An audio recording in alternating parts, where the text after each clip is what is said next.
9 o'clock. Oh, sorry. 9 o'clock, please join us for the Pledge of Allegiance. Pledge Allegiance to the flag, the United States of America, and to the republic for which it stands, one nation, under God, indivisible, with liberty and justice for all.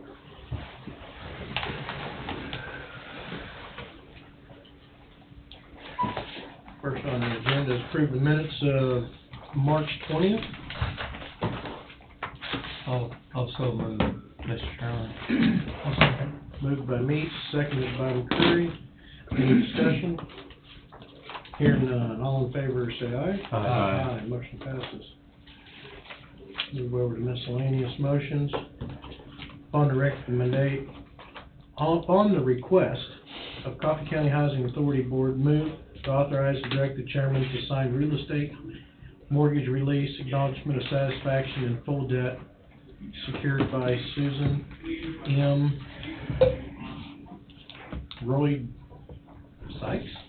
Yes. Lot 1, Lot 2, and the east 35 foot of Lot 3 in Block 81 in the city of Burlington, Coffee County, Kansas, book volume M295, page 38 to 39 of the records of Register of Deeds in Coffee County, Kansas. I'll second that. Moved by Higgins, seconded by Thompson. Any discussion? All in favor say aye. Aye. Motion passes. Moved upon the recommendation of Noxious Weed Director to advertise to employ 2 temporary seasonal laborers, funds to come from Noxious Weeds budget. So moved. I'll second. Moved by Hugoden, seconded by Curry. All in favor say aye. Aye. Motion passes. Move to authorize direct the chairman to sign CP2 payroll appraiser's office for Lauren Cole, new hire, field appraiser, wage classification 35-1, wage of $19.48, effective 5/1/23. I'll move. I'll second that. Moved by McCary, seconded by Thompson. Any discussion?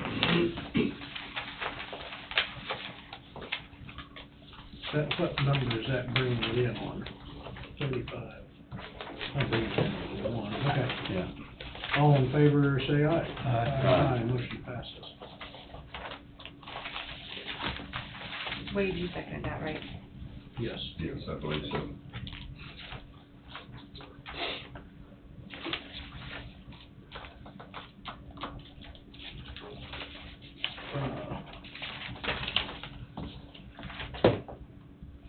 Includes our vote.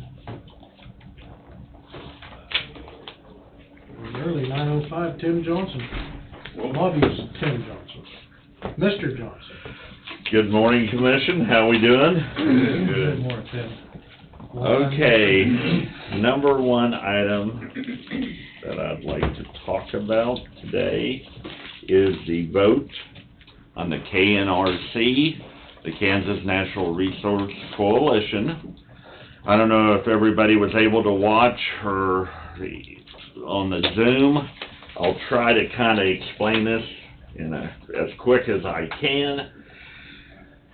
Who is doing the lawsuits is a Pacific Legal Foundation. That is an organization, a 501c set up in California when President Reagan was a governor there. He set this up to try to control government overreach on the EPA and the Fish and Wildlife, protecting private property. So he set that up. That is the person or the people that is looking at doing the lawsuit against the federal government on the lesser prairie chicken. The prairie chicken, right now, it is classified as threatened. And what that does, as a landowner out in western Kansas, will end up anybody in the last 5 years that has did conservation tillage is okay. unless something changes. Let's say you've got ground that's in the CRP. Let's say last year you decided to take it out, and you haven't really decided what you're gonna do with it. Well, the federal government is in the process. The 4D rule is in effect, and what that will do, if you take it out, use it for row crop, you're gonna be under this law, and they're fine tuning it. It will not come out, all the guidelines, until the end of March. So you really don't know what you're fighting against or how to fight it until then, if everything holds. Okay, Tracy Barton put on the cam, got the lawyer there to talk about what in the future will hold. They'll file the lawsuit with landowners from western Kansas and basically sue the federal government. If all the counties, and we have one vote on the board from Coffee County, either yes, we want to support it.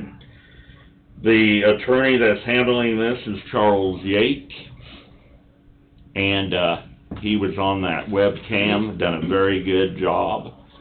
I brought up the CRP question to him via text, and he said that was a big concern, that you would probably be having land that you will not have any income off of if you're unlucky enough to took it out in the last 5 years and haven't changed anything due to the Lester prairie chicken.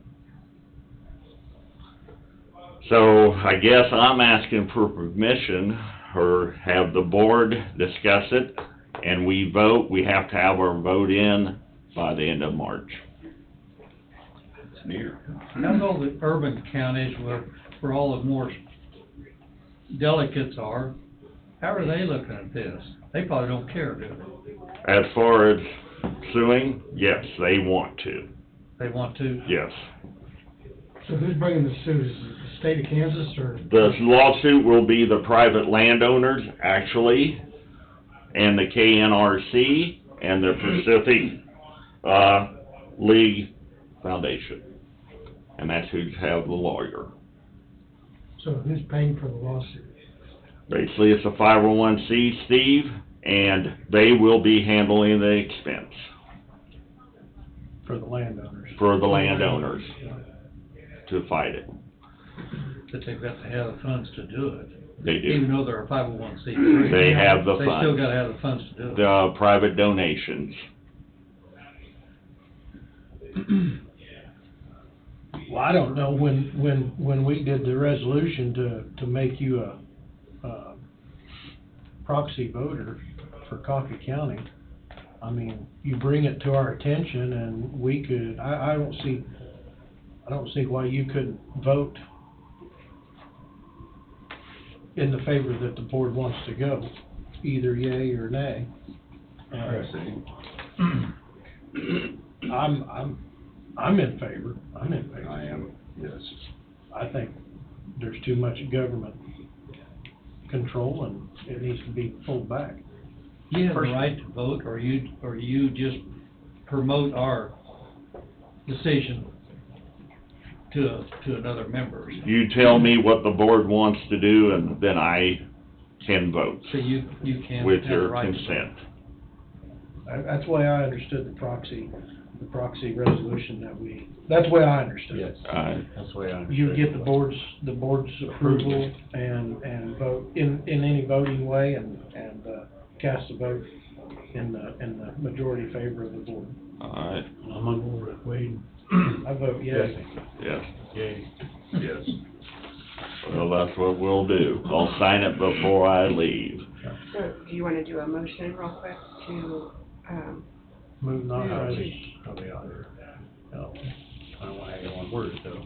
move to authorize. what's that called? Can I see that ballot real quick? Yes, I should. Or you have a copy of it, don't you?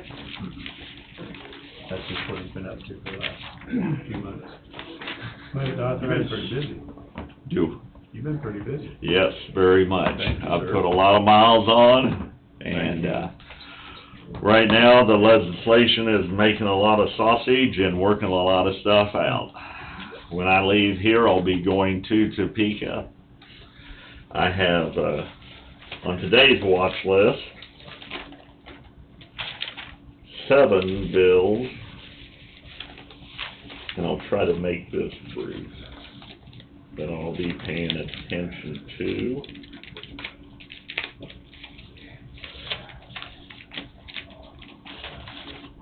If I can find it all in my notes. Of course, I've been talking about the chips continue at Beto. A lot of support out there. One bill that I'm gonna be talking on today is gun safety for the kids taught in school.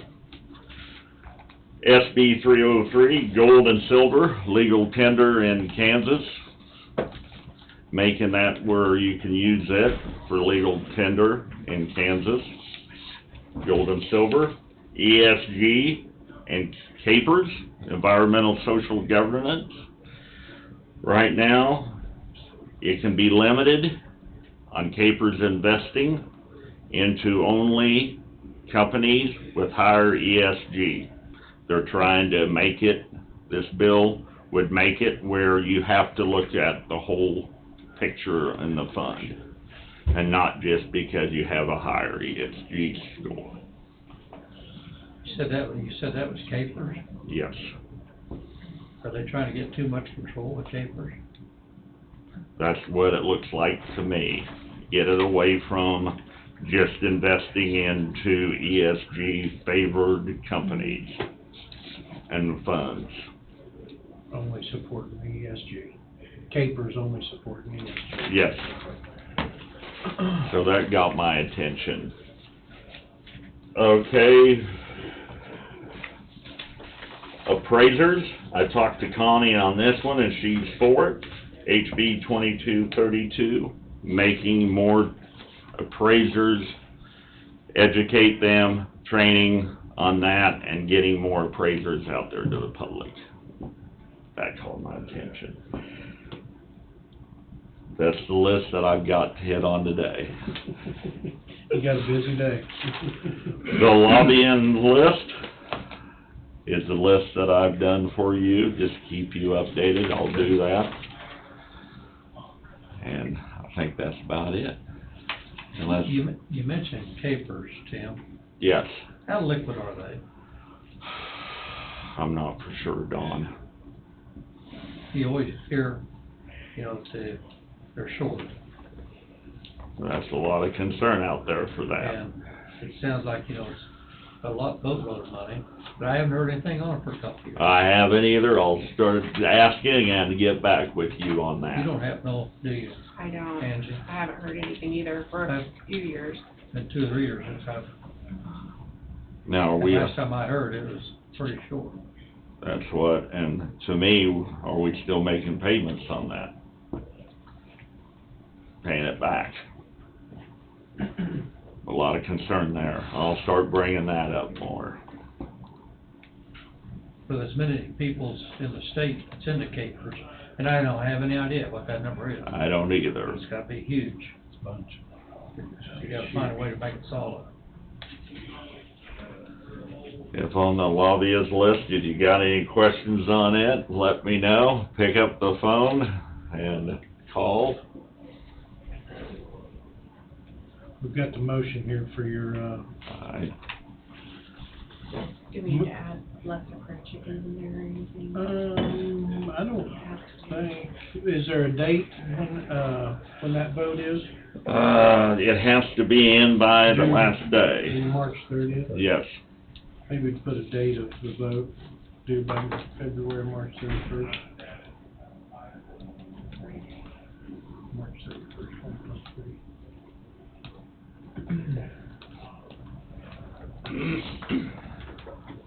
Angie did print off, you guys, one more thing, the trails. 2 trails going through Kansas, I laid this down. from Nebraska all the way to the Texas border. I about forgot this one. I think this is something we wanna watch. Does it go through our county? No.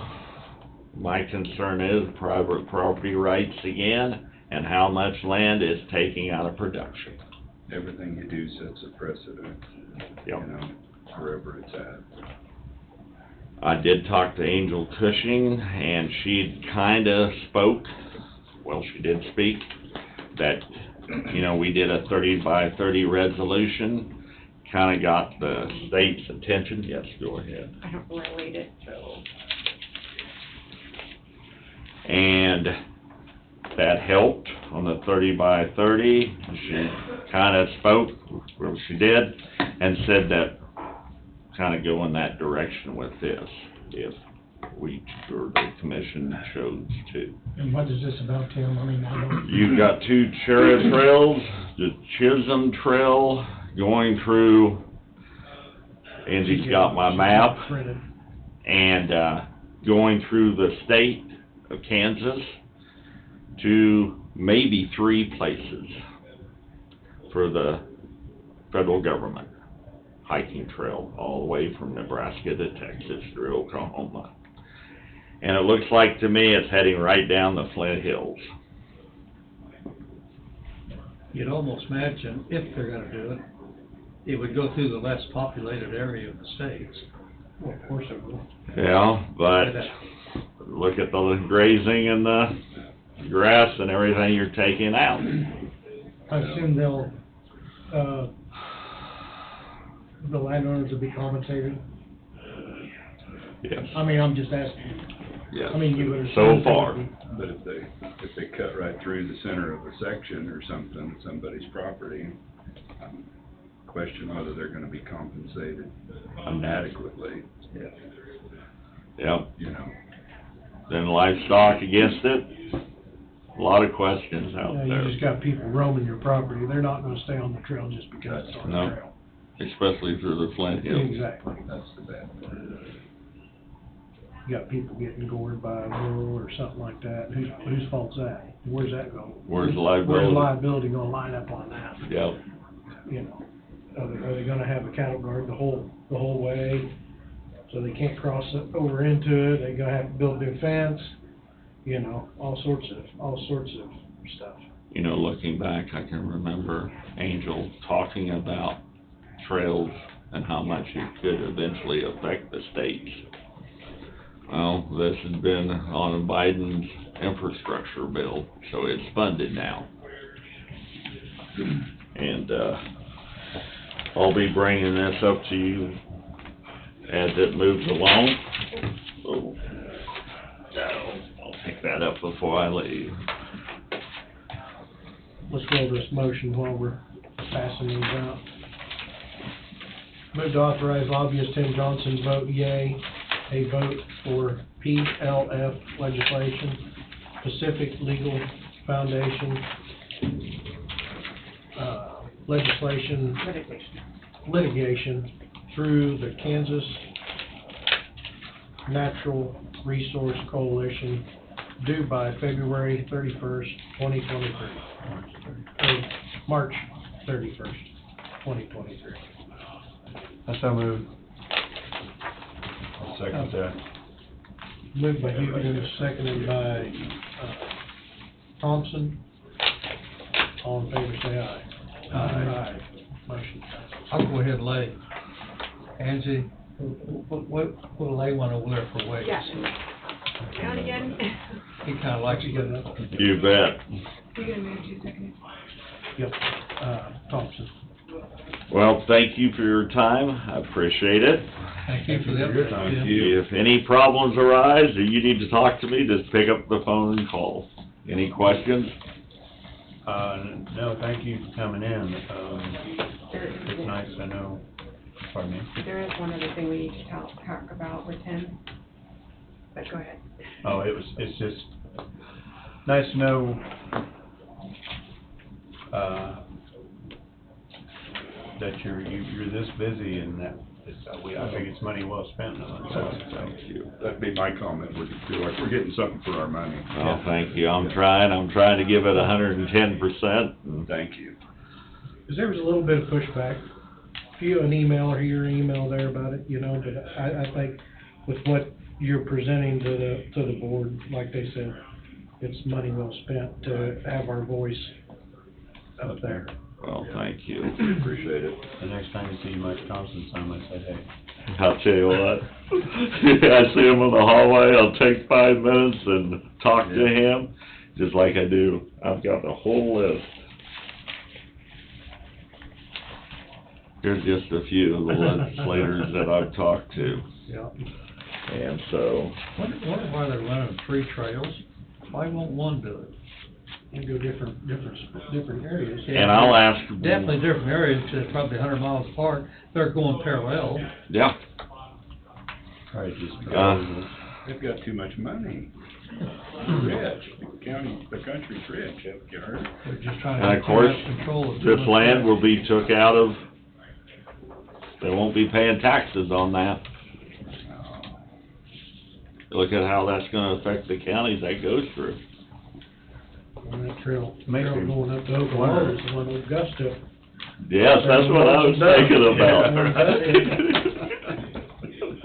don't know why it would be taken out of production. I mean, you got walk-in honey that they get paid for, you got CRP they get paid for. There sure ought to be some sort of compensation for a landowner to agree to this. Well, I would think so. What, in my- There's gotta be. I mean, and those counties will have to address that. Well, here's my concern, you take that land, or what I'm saying, out of production, you got cows that are no longer running on that. That's true too. Again, those counties that's gonna be affected are gonna be fighting that. They're either going to be for it or against it. That, And you would assume that those landowners would be compensated, and if they're not, then they're not going to be for it. Isn't that correct? I mean, that's that would be the assumption. what I was I'm not saying. sure that why it would go in, but, You know, driving down the turnpike, that's a beautiful view, and a lot of people like it.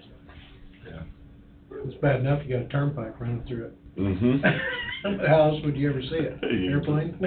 Or horseback? A horseback. Which horseback isn't a bad option? Well, I'll sign the vote before I leave, and There's one other thing to talk with Tim Okay. about. So, last week, we got notice that Tim was still on the board for the 4th Judicial District Nominating Committee, and we had or you guys had voted to put Jesse on that. That's what we understood, is we just needed to make a motion, and I called and told them, well, anyway, so after we got the notice that he was still on, I got in touch with Michelle Brown through the 4th Judicial District and told her that Jesse was the person you guys had voted on. She said, so then we hung up, she said, email me, so I emailed her and told her that in writing. Then I got a call back from Michelle Moore and Michelle Brown, and they told me that Tim is actually on that board until March 1st of next year. So when he was placed on it, he was placed on for a term of, 3 years? Because I did, it wasn't quite 4. no, it wouldn't be. So maybe a 3-year term or something like that. So anyway, it doesn't actually expire until March 1st, the first Monday in March of next year. So Tim can still sit on that board if you guys are okay with that to fulfill that term. Or if you aren't okay with that, then he would need to write a letter of resignation, and then you could put somebody on that. He's filling Cody Haddock's term. Yeah, it was an unexpired term. Yeah, he was still filling Cody, in which they've already had one change from that, and I'm totally fine with Tim staying on it until they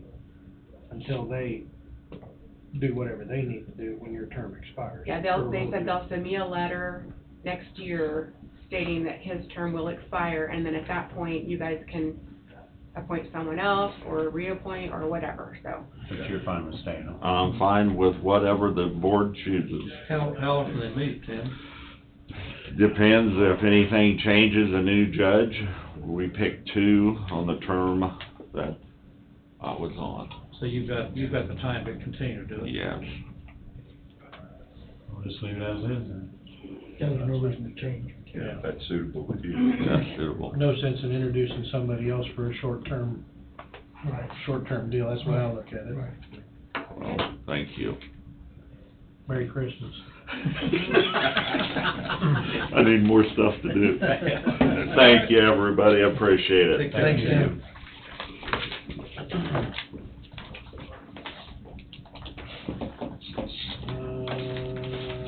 Did Brandy leave?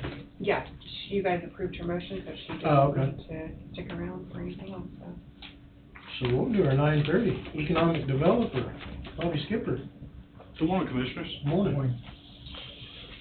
Today, I would like to talk about something that's been on my list for a long time. So over the past few years, I've had people within the county, residents, come to economic development and say they need help with getting water to their property.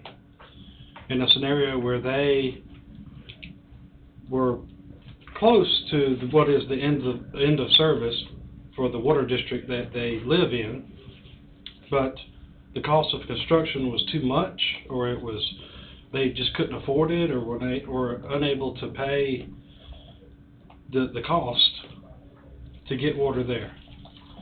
So until recently, the volume of people asking hasn't been high enough to warrant to come to the commissioners to ask for a solution. Because the water districts always, the premise is that commissioners created them in the very beginning to handle that problem. That's their focus, is to extend water to the furthest extents of the unincorporated county area, to give people good, clean, dependable water. But so the cost of construction over the decades has increased to the point where people just do not have that kind of cash sitting around. Some people don't. A lot of people do, but some don't. And the ones who are coming to me are the ones who don't. So after researching and talking and trying to figure out solutions that might be practical, I'd like to propose one to the commissioners, if you'd hear it. It is, and I've got one case in particular as a point of reference. Close to Gridley, in Rural Water 2, there's a resident, a couple that has 4 kids. They have, they're about 3/4 of a mile away from where water is.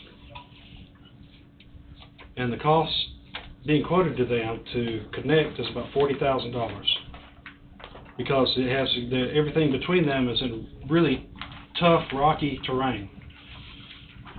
So it's going to have to be a full bore the whole way, essentially. And How deep do they gotta go, Bobby? Did they tell them? they did. So it averages 3 foot. 3 foot. Yes, sir. I could be wrong a few inches, give or take, but. So the cost of construction is $40,000. The resident initially had went to the bank and asked for a loan. Before they ever got the price of $40,000, the bank, I'm thinking, approved them for an unsecured note, like $10,000 or something like that. Well, when they got hit with $40,000, the bank said, we just can't do that, because there is no collateral on this from a bank's perspective.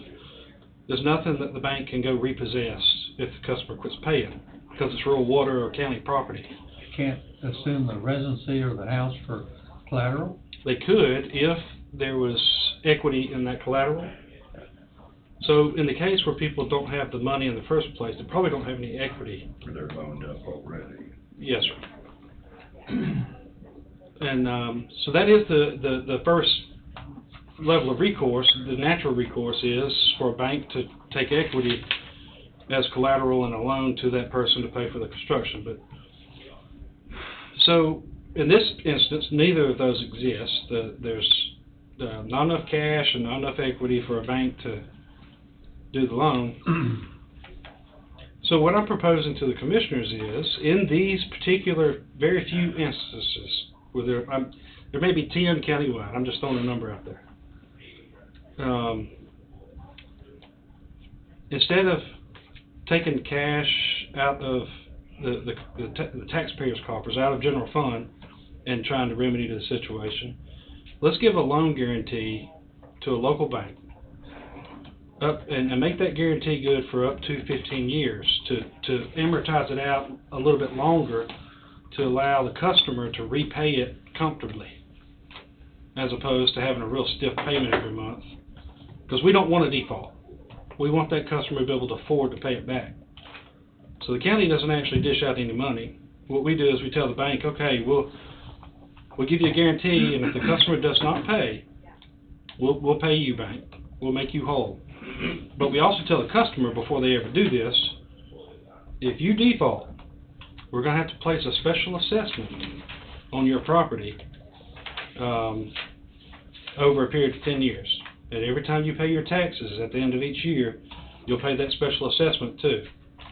That's the protection for the taxpayer. Is there just one residency that's gonna be feeding? In that particular case, yes, sir. Are there other folks around that area, Bobby, that Could benefit. this could benefit? 6 of them, 6 of them? yes, sir. So that 40,000 is for that 3/4 of a mile. Yes, sir. So once it's, so that's just because of the rock or the limestone or whatever? Yes, sir. Okay. So there's other residences around that area that could benefit from this venture? Yes, sir. Now, the cost to get service from right there to where they're at, I don't know what that is. Sure. But there are 6 other people who say they would like to have potable water, as opposed to having to take a pickup truck ride to town every week to load 250, 300 gallons at a time. Why is the water district not extending their services when there's needs for it? Their first argument is, it doesn't make good business sense. Charge more for the water. Yes. Well,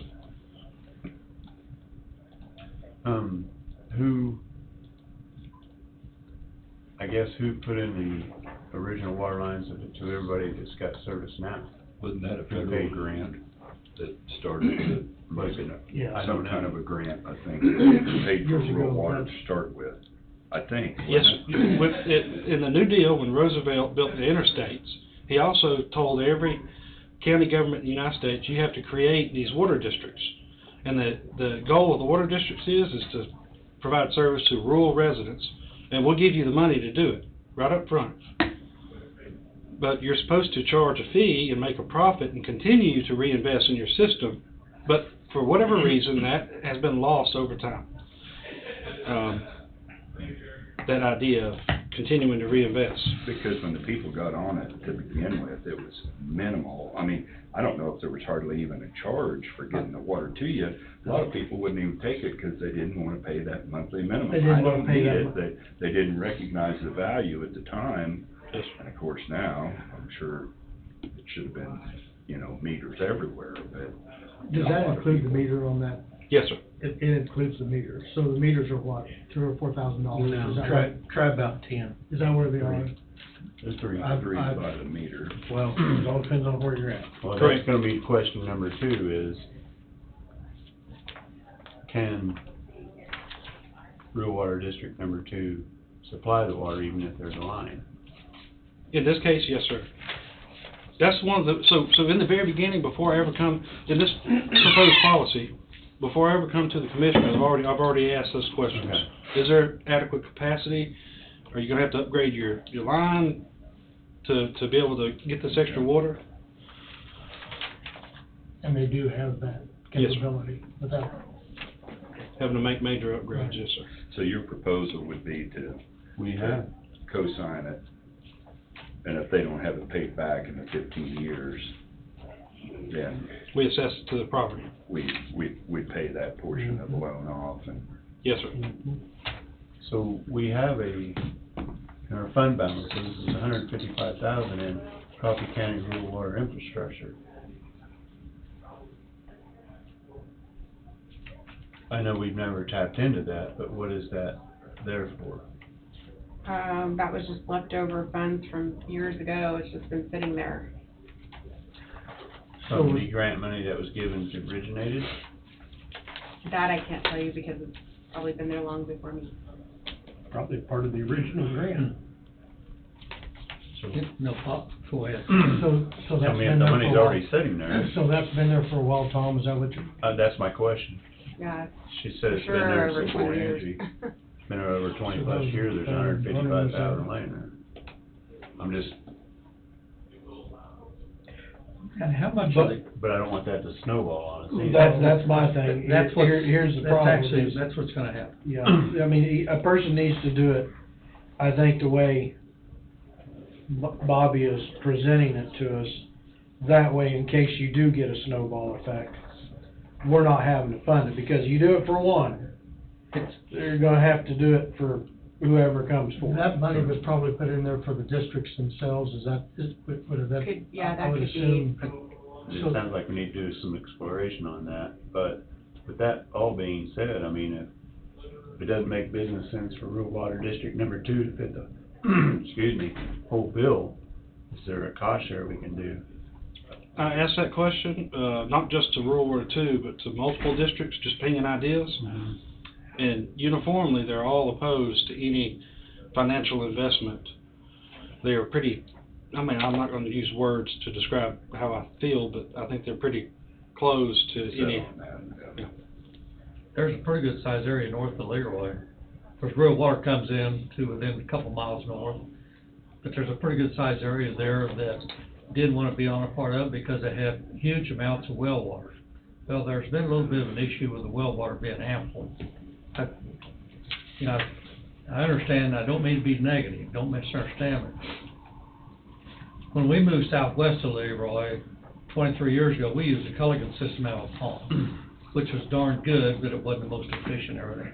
So I came before the commission in 02 or 03, I don't recall for sure, because Rural Water 2 is where our water comes from in the west side of, southwest side of Leroy. The county at that time wanted to make water available, or the commissioners wanted to make water available to every citizen in Coffee County. And we had 12 meters to set up in a 12-mile stretch. And there are 7 houses on it now. There's 5 people paying a minimum meter cost and have never had used any water at all. And because they wanted to make it available, the commissioners give us $100,000, give the district $200,000.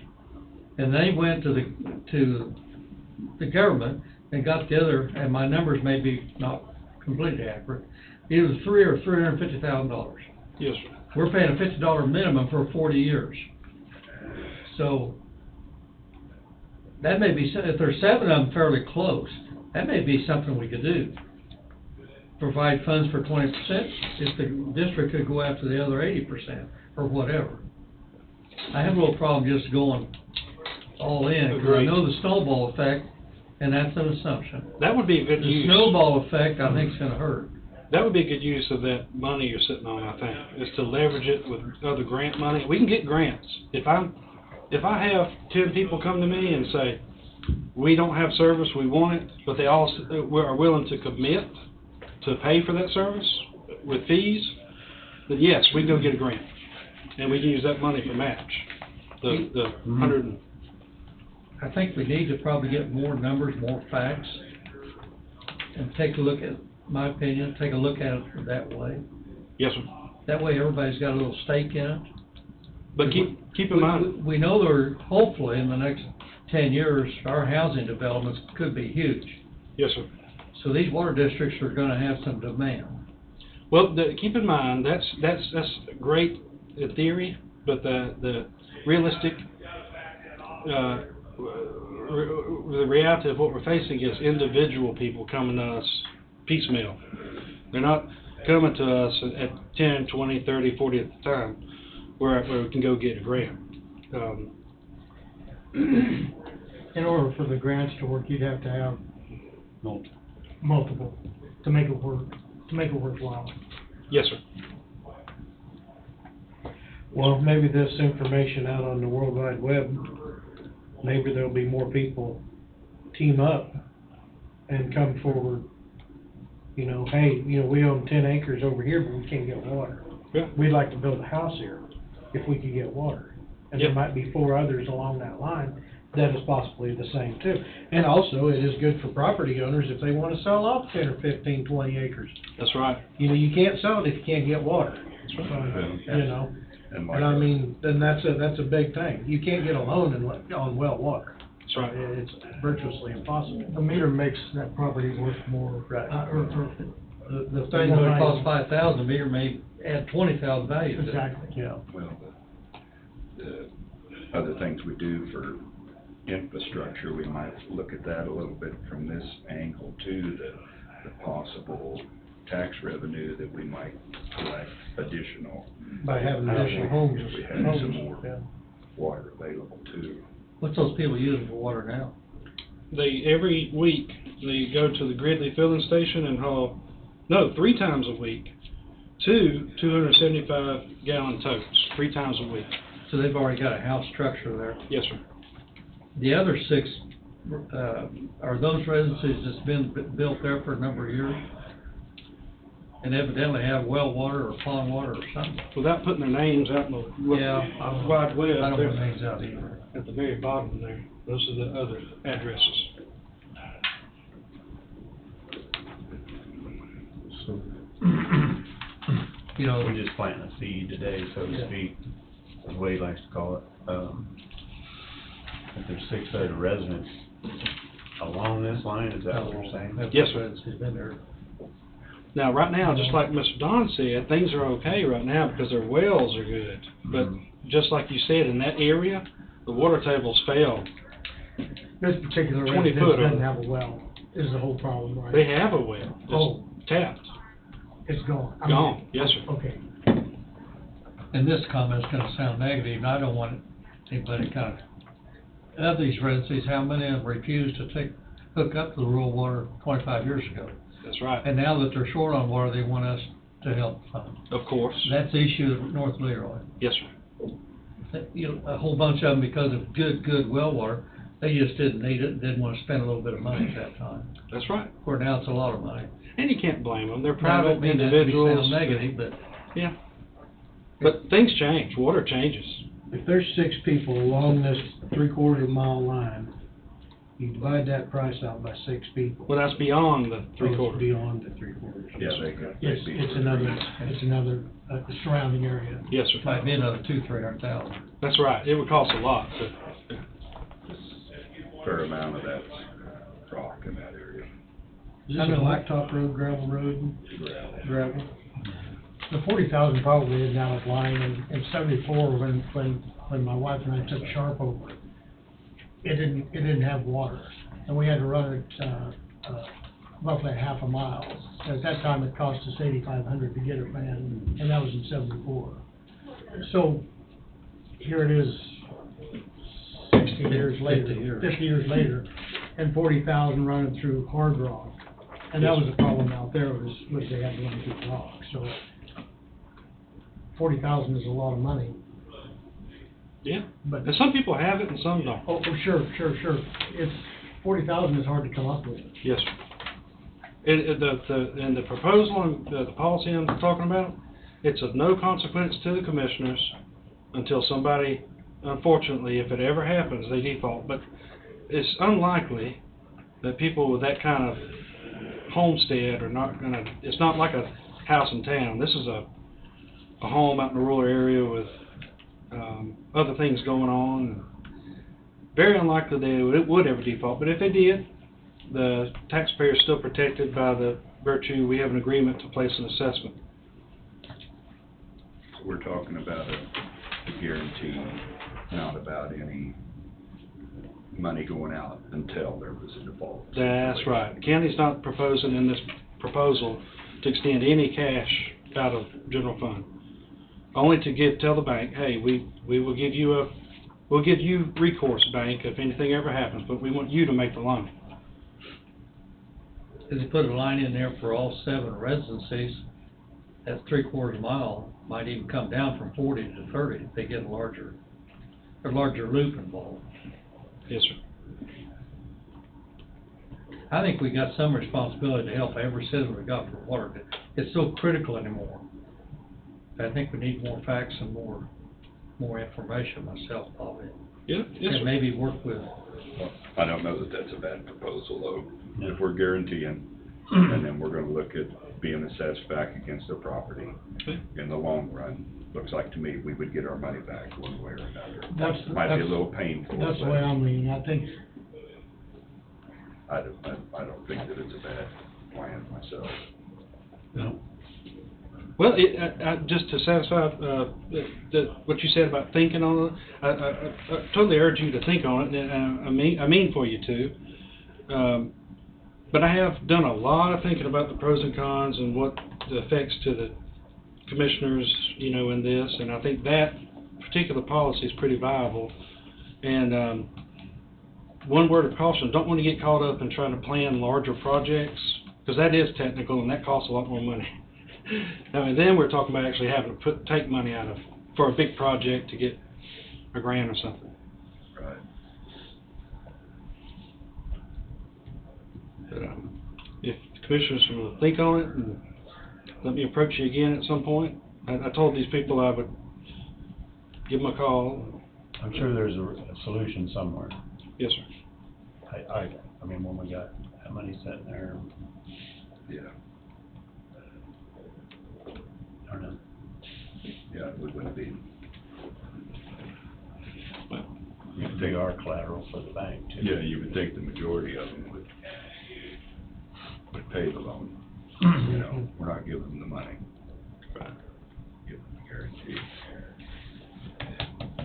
this is the only family right now that's requesting anything at all. Correct. The other 6, Have figured something out, and in one case, I did help one person. I went and actually met with the water district, and was able to figure out a different way to get them water, which dropped it about half of what they were being told. And they were able to get a loan at that point, an unsecured loan, but a loan to do it.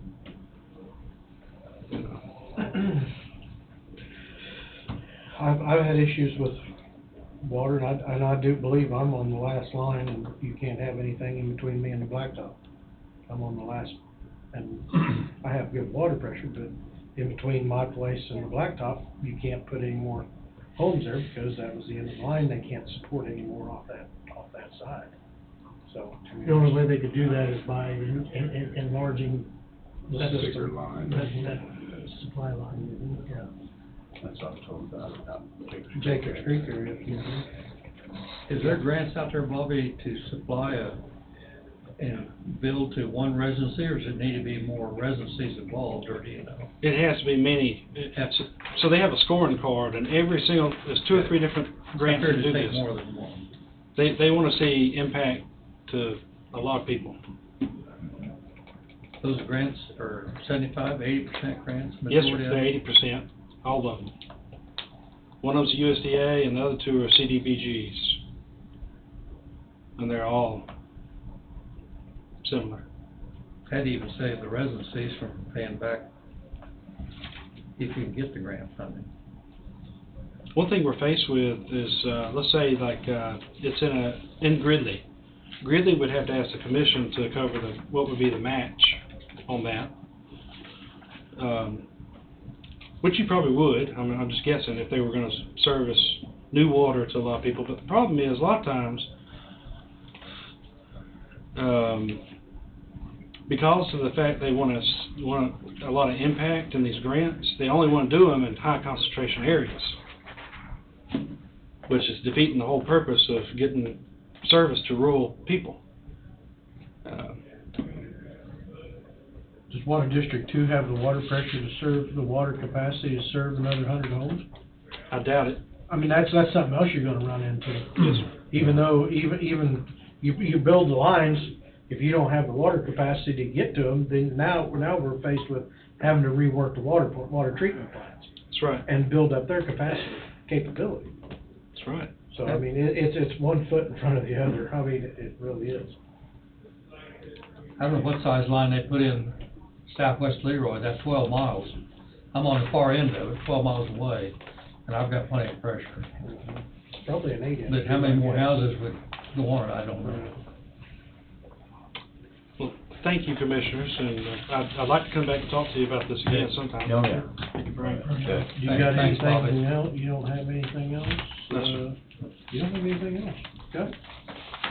Thank y'all. Thank you, sir. And we're right on our 9:50, 10-minute break. Okay. Amber will be here at 10 o'clock. And I haven't heard anything from Joe yet. He said he was gonna send an email to you. Okay. He So just sent me checking a it. text message. Okay. I guess we'll take a 10-minute break, resume at 10 o'clock.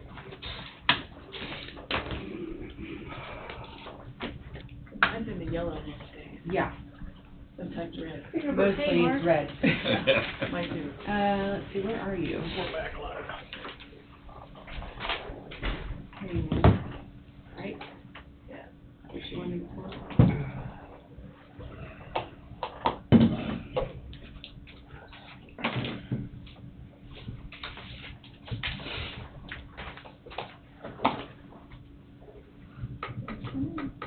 It's not very clear, is it? No, the aerial photography wasn't good right there, I don't know why.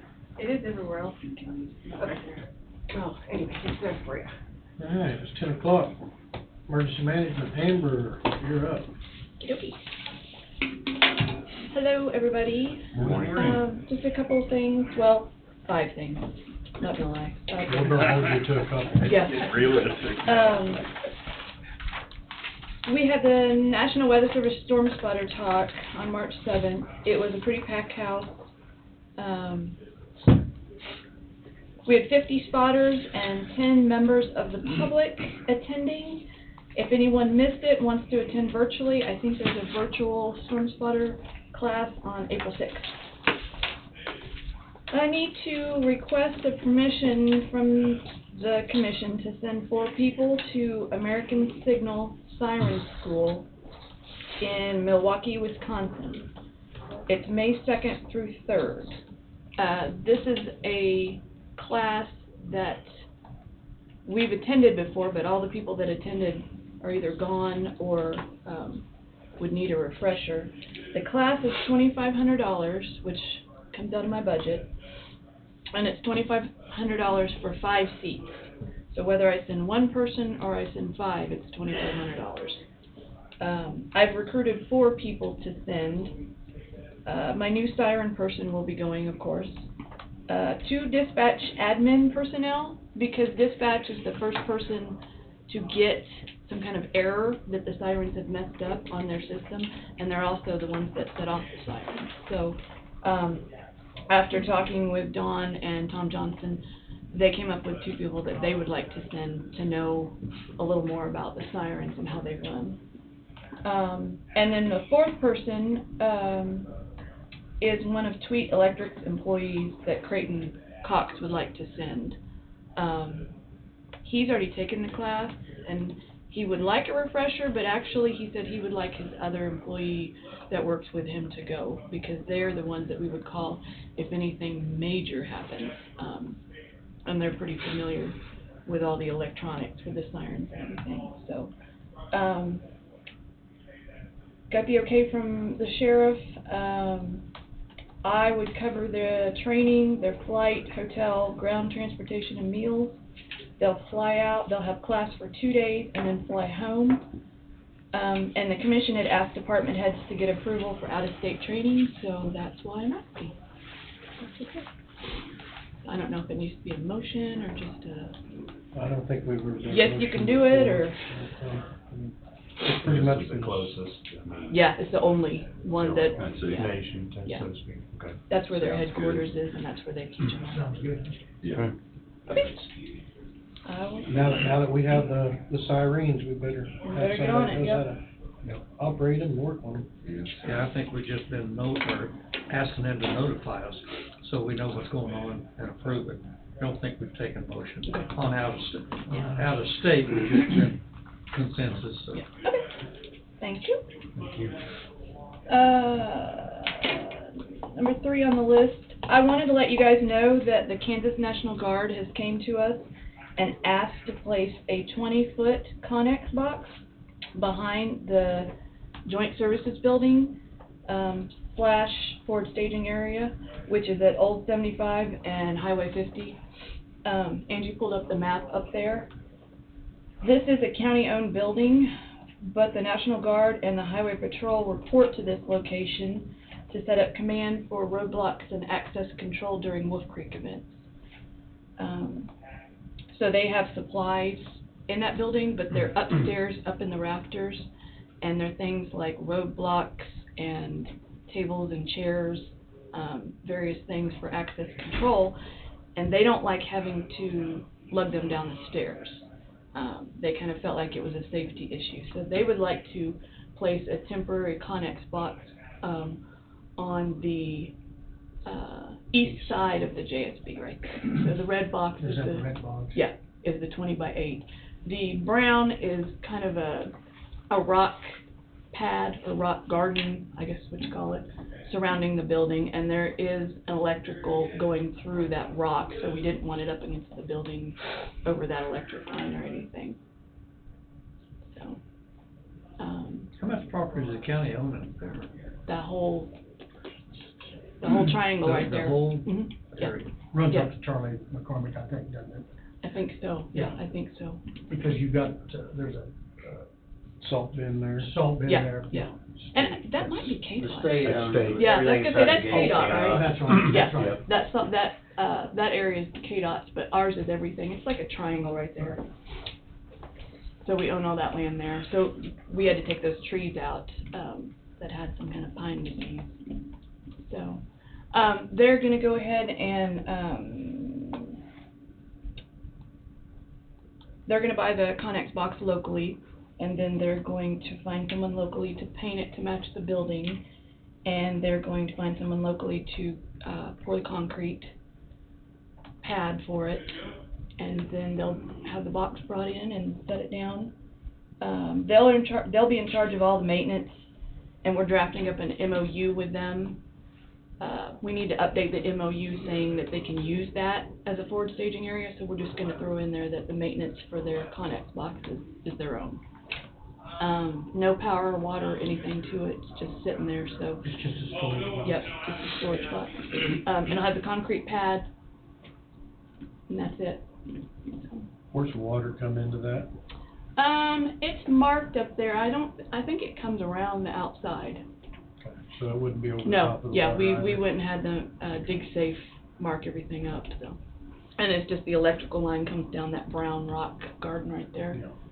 So, we're pretty clear. And then the propane tank, you can't see it, is back, probably even with the back door, so it won't block that or anything either.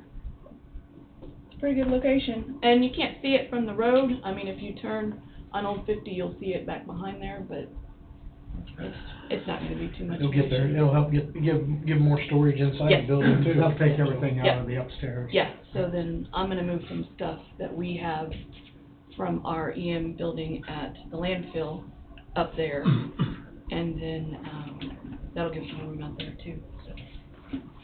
Looks like a win-win. Okay, so I just wanted to let you Good. guys know, I don't think there's anything that we need to really do, if you drove by and said, what the heck is that? You'll know.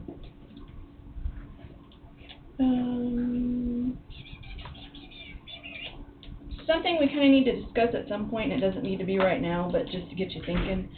Now that I have the siren and the radio maintenance, Martin's trying to keep track of every cost that's involved, the supplies, you know, we get these radios and we get them paid for, but then after that, there are things that people's antennas break, their clips, their belts, their mics, their everything.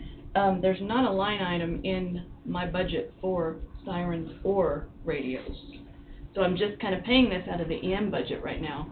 And going forward, I don't really know what that's gonna look like. So we're also looking at some of the maintenance contracts that we pay and that the sheriff's office pays, and those will get pretty pricey when you look at those. I don't know if we want to start a new budget for sirens, a budget account for sirens and radios, like I have for the JSB, or if we put something in the EM budget, or it just comes out of equipment reserve. I really just don't know how this looks, and You could probably Any just add idea of one. the cost of what you're going to? not yet. I don't have the figures yet. We're I getting, thought maybe get the figures put together. Yeah. And then we could analyze where's the best place to put it. okay. That'd be kind of my thought. Come back with numbers, okay. And when I brought Scott Farmer at the end of last year to talk about radios, when we purchased these new ones, he had told you that radios is gonna be a revolving cost. So, you know, we're already looking at maybe getting, some radios for the highway department and schools. And then in 6 more years, these that we're getting could possibly be going out. So it's kind of a revolving cost that we're gonna need to make sure that we put money towards every year. We're also looking at towers for better coverage in the north and the south, so, I'm just kinda looking for direction on how to go with that. So I'll get you some numbers and we'll come back and see. what Maybe we need to do something like we do with the special bridge project, you know, put so much money, Yeah, Solid A waste year. closure. yeah. Okay. A ballpark number, what that might be, to start funding that, that would be. Sure. Yep, I can get numbers, I'll get numbers. It's probably gonna be more than we think, I'm afraid. Oh, Most everything does. these radios are not You know. cheap. Well, and I was not really aware of how much, I saw one service contract not too long ago and it was like $30,000 a year. I mean, well, it's like every other electronic thing, it's designed to phase Designed- out its life cycle. It's designed to make you buy a instead new of- one. Used to be, we bought something electronic and you used it till, Well, the problem is that We're it out. eventually gets to the point where you can't buy parts Right. for it. You're talking radio. Yeah. That's the problem 5 or with. 6 years down the road, you'll Right. run out of places to buy parts for the radios that we have now. Right. That's the whole, yeah, and they make them where they're not compatible. The radio builders know how to do this. sure they Yeah. do. Yeah. Sure Yes, they do. Yeah. You don't buy a radio that works for 10 years. It would almost seem planned, wouldn't it? Yeah. What? No, what you're talking I about. don't know what you're talking about. Final thing I want to talk about, I need to discuss, my newest employee's step increase. I know that it came up, last commission meeting. Didn't even cross my mind about putting all my people in for step increase, because last I heard, when you went to everybody gets a step increase, everybody just got the step increase. And I didn't know anything about the IPP, I didn't think anything of them being on an IPP. I just marked everybody down to get their step increase. So there was no ill intent made with that one, just me being new. Once I was alerted that the commission was discussing all these step increases in the last meeting, I looked up in the most current policy manual, and it does say pay increases shall not be given to employees during their new hire IPP. Upon successful completion of the new hire IPP, written recommendation to the board for such employees shall have their pay increase to then correct step for their grade. But it also talks about, in the same section, the criteria for step movement. The criteria still states that there is a time and step factor, which I believe we did away with, meaning you have to wait a year to go to step A to B, you have to wait 2 years to go to C to D, all that stuff. But it still refers to that in the current policy manual, which is all I have right now to follow. It also states that, as indicated above, there are 4 performance attributes to be evaluated: the appraisal and evaluation process. And I'm pretty sure you guys did away with those too, right? Appraisal, evaluation? In the new, oh, yeah. Well, in the what I have to work with, Right, is what I'm. So there's no longer a time and step factor, and you did away with the evaluations. So you can kind of see how it's a bit confusing for someone like me that's new to know which parts of this procedure we're supposed to follow and which ones we don't. I realize there's a new policy manual, and it's like on the verge of, it's like right there, but right now it's just not really clear what to follow and what not to. I don't want anyone to think that I was trying to break rules or giving my No. employees No, no, an no. advantage or anything. I just really didn't even think about it when I made my CP5, and not really knowing which parts were still being, you know, mandated by you guys. But, having said that, I need to point two things out. Also, being new to my role, when I filled out my initial CP2, which is when you hire someone brand new, I marked new hire only, and not be subject to new hire IPP or subject to regular IPP. I didn't mark either of those. And I guess I didn't know I was supposed to. I don't know. So, in my mind. Initial period in position was the reduction of 25 cents, Right. and we don't do the reduction anymore. They just have a period of 6 months. 6 months That's is a probation probation. period, yeah. There's no IPP as far as a reduction of the 25 cents. That is gone. It's been gone for quite a few years, So that's even more confusing. Okay. Yeah, I think the new transition from the old to the new is gonna be Right. a work in progress for a while. Right. So it looks like my said employee is not on any probationary or IPP unless that's something that's automatically done by the clerk's office or somewhere else. I mean, I'll let you guys decide on that. I just put all my employees in for the step increase because I thought that's what we were doing. I didn't know anything about the 6 months or the year or anything like that. He's been here more than 6 months. No, No. he started, Couple months. February. Maybe nine to February. 23. Yeah, he started February. Well, and I didn't know if there was anything in the hire, upon the hiring time, you know, we'll start you at this wage, but in April you'll get a step increase. I said that to him, but that doesn't mean that the commission promised it. So, I mean, I said that, I said, well, you know, you're on this step, but then once we do step increases, you move up to this step. Well, I mean- that's what I was. But I didn't say, question, you know, you're promised this and you gotta do A, B, and C before you get there or anything. So, I mean, I'm good with what you guys decide, and he's fine with what you decide too, because once his 6 months is up, I'll put in for him to go to the next step anyway. So it'll just be a couple months that he's out. So I'm good with whatever you guys decide and what fits with what's fair to everybody else. I mean, Like- I just wanna let you know that I So you didn't- won't wait a whole year, then you'd wait until the 6 months? 6 months. is Which up. would be July, Yeah, roughly. yeah, Okay, yeah. okay, that's. I think that's what we need to do. Okay. Okay. That's what I would prefer personally, but. I would kind of try to stick to the policy as best as can.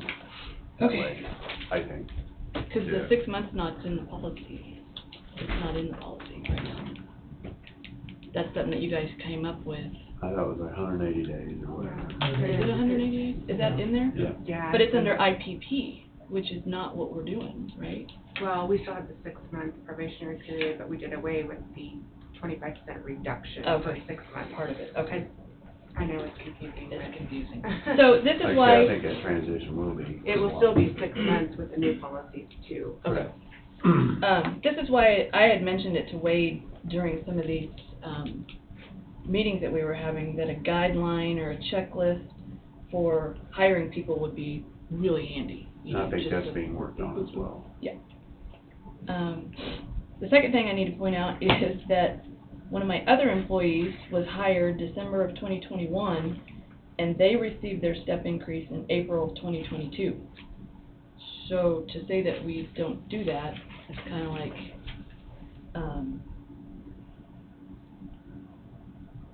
but, like I said, I apologize for the mistakes I made on my part.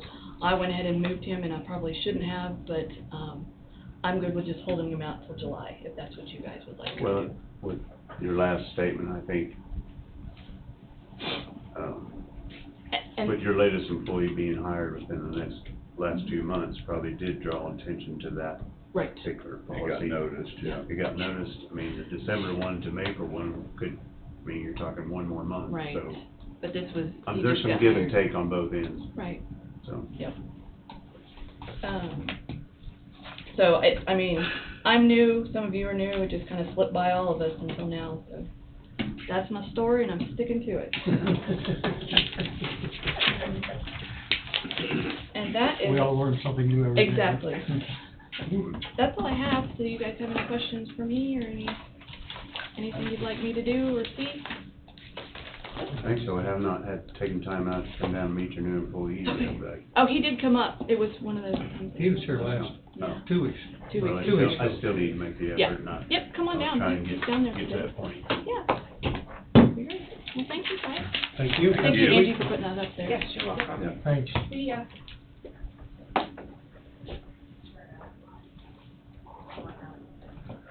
Mr. Ryan. We're cooking along. Until now. Until now, that's loads of, yeah, there's a The brake just got put on. lot going on today. I'll just start, just road permit, just a water line crossing out at 9th and Juneberry. I think it was brought to my attention that, I mean, there's some discussion on the CP5s from last week. So let's just dive into some of that. I know I got with Angie, got her an updated CP5. There were a couple mistakes that on another review I did find, but I know there were some questions on some of the steps there, so.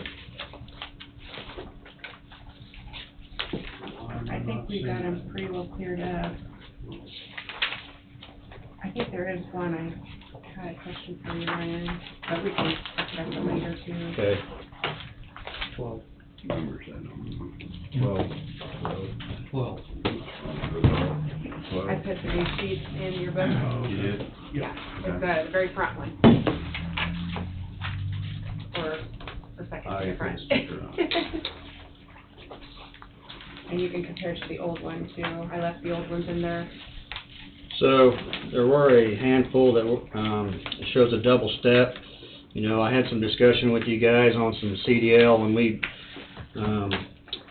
how we hire people in now, we hire them in at a step 1. If they have a CDL, we'll hire them in at step 2.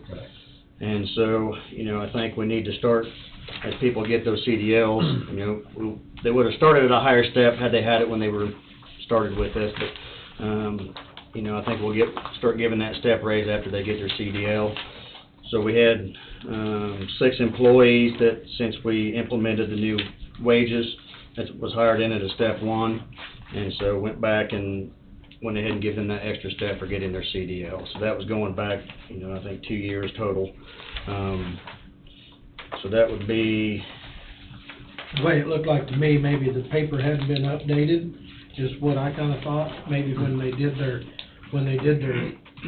got their CDL, you gave them a step increase, but Well- this form hadn't gotten updated. well, It looked like it too. Well, we haven't given them that increase up until this Oh. point. I mean, we've held off to here. Now, moving forward, when, say, we're getting ready to hire a few new employees, if they get a CDL 6 months from now, I will come and ask for them to go up to the next step at that point. We didn't do that for these employees here, so it's just, you know, this is the way that we can draw a line, and moving forward, those people get those as they get their CDL. Some of these people got a CDL over a year ago, you know, but they never got a step raise for that. Oh, okay. So, that would be 6 there, and then, the other ones, we had 3, last year. The truck drivers, they went from a Schedule 30 to a 35. Well, there was, found here a couple of weeks ago, there's a clerical error, I believe in our office, that they never changed out of a Schedule 30 up to a 35 at that time. So they've been in a Schedule 30 up until now. And so now we're looking at getting them out of a Schedule 30 into the 35, to fix that. And I'm not sure where the ball got dropped there or what happened, but I don't think we actually brought up the CP2s and brought them up here to get that changed. Yeah, we went back and reviewed everything and we never received anything in Yeah. our office, so. And I just discovered that when we started looking at these, and it's like, well, they should be at a 35, and that must be wrong. Well, no, they've been in the 30 instead of the 35 since last May or April, when you guys said to move them up. So that's just a correction there to take. So at the time, that needed to be a 35 instead of a 30. Yeah, they should have moved up, and And that's on those 2, Ryan. well, there'd be 3 truck drivers There's that 3 of them. that affected. Okay. and there's a couple of them went from 35 to 40. Okay, and then, so, with our new wage scale, you know, there's a classification in there, specialized equipment operator.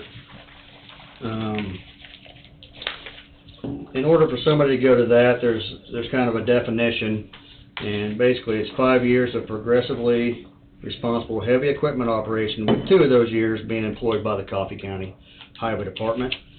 And so there's a handful of jobs that have the potential to go from equipment operator to specialized equipment operator. Basically, you know, some of our maintainer guys, or road grader guys, are in that classification.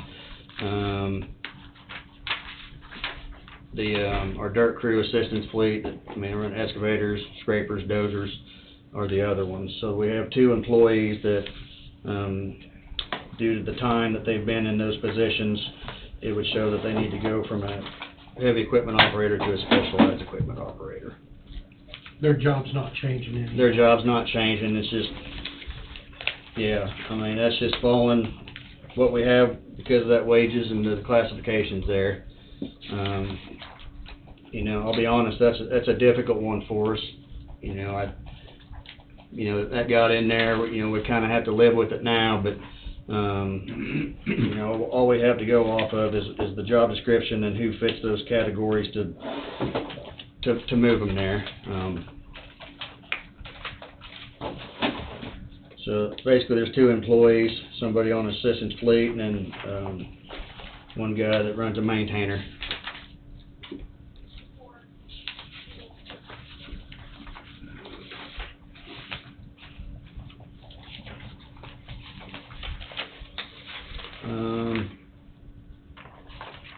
So yeah, I mean, if you have any other questions, what's in there, I'll be happy to answer those. Here's one we don't have later. Okay.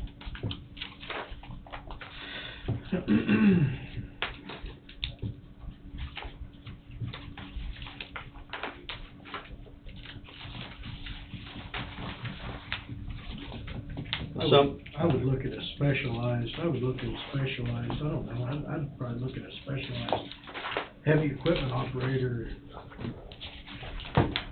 Can they all run, can they all run anything?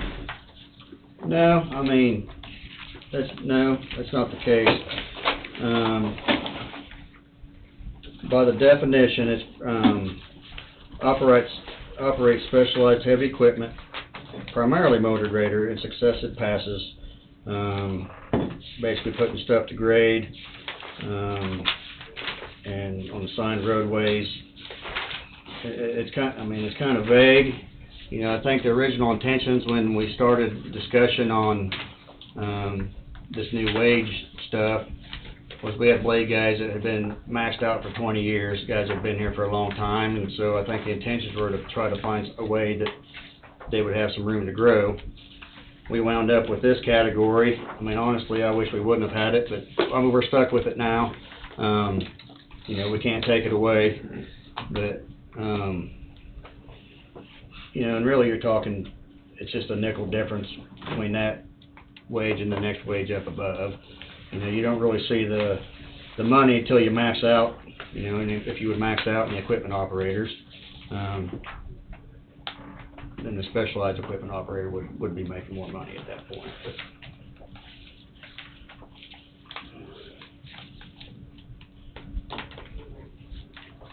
I mean, like I said, I mean, whatever's in the book, person's gotta kind of follow. I mean, Yeah, it's, right.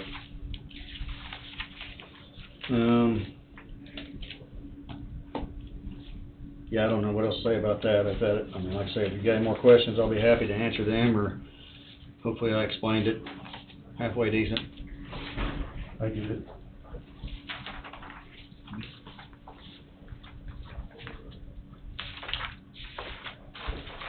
All right. Now, was there some on the 6-month probation as well? Was there some questions on that last week? I unfortunately I don't. I don't believe so. Paul, The newest ones is that in the month of August, so. Yeah. So I didn't think any. This is 6 months is.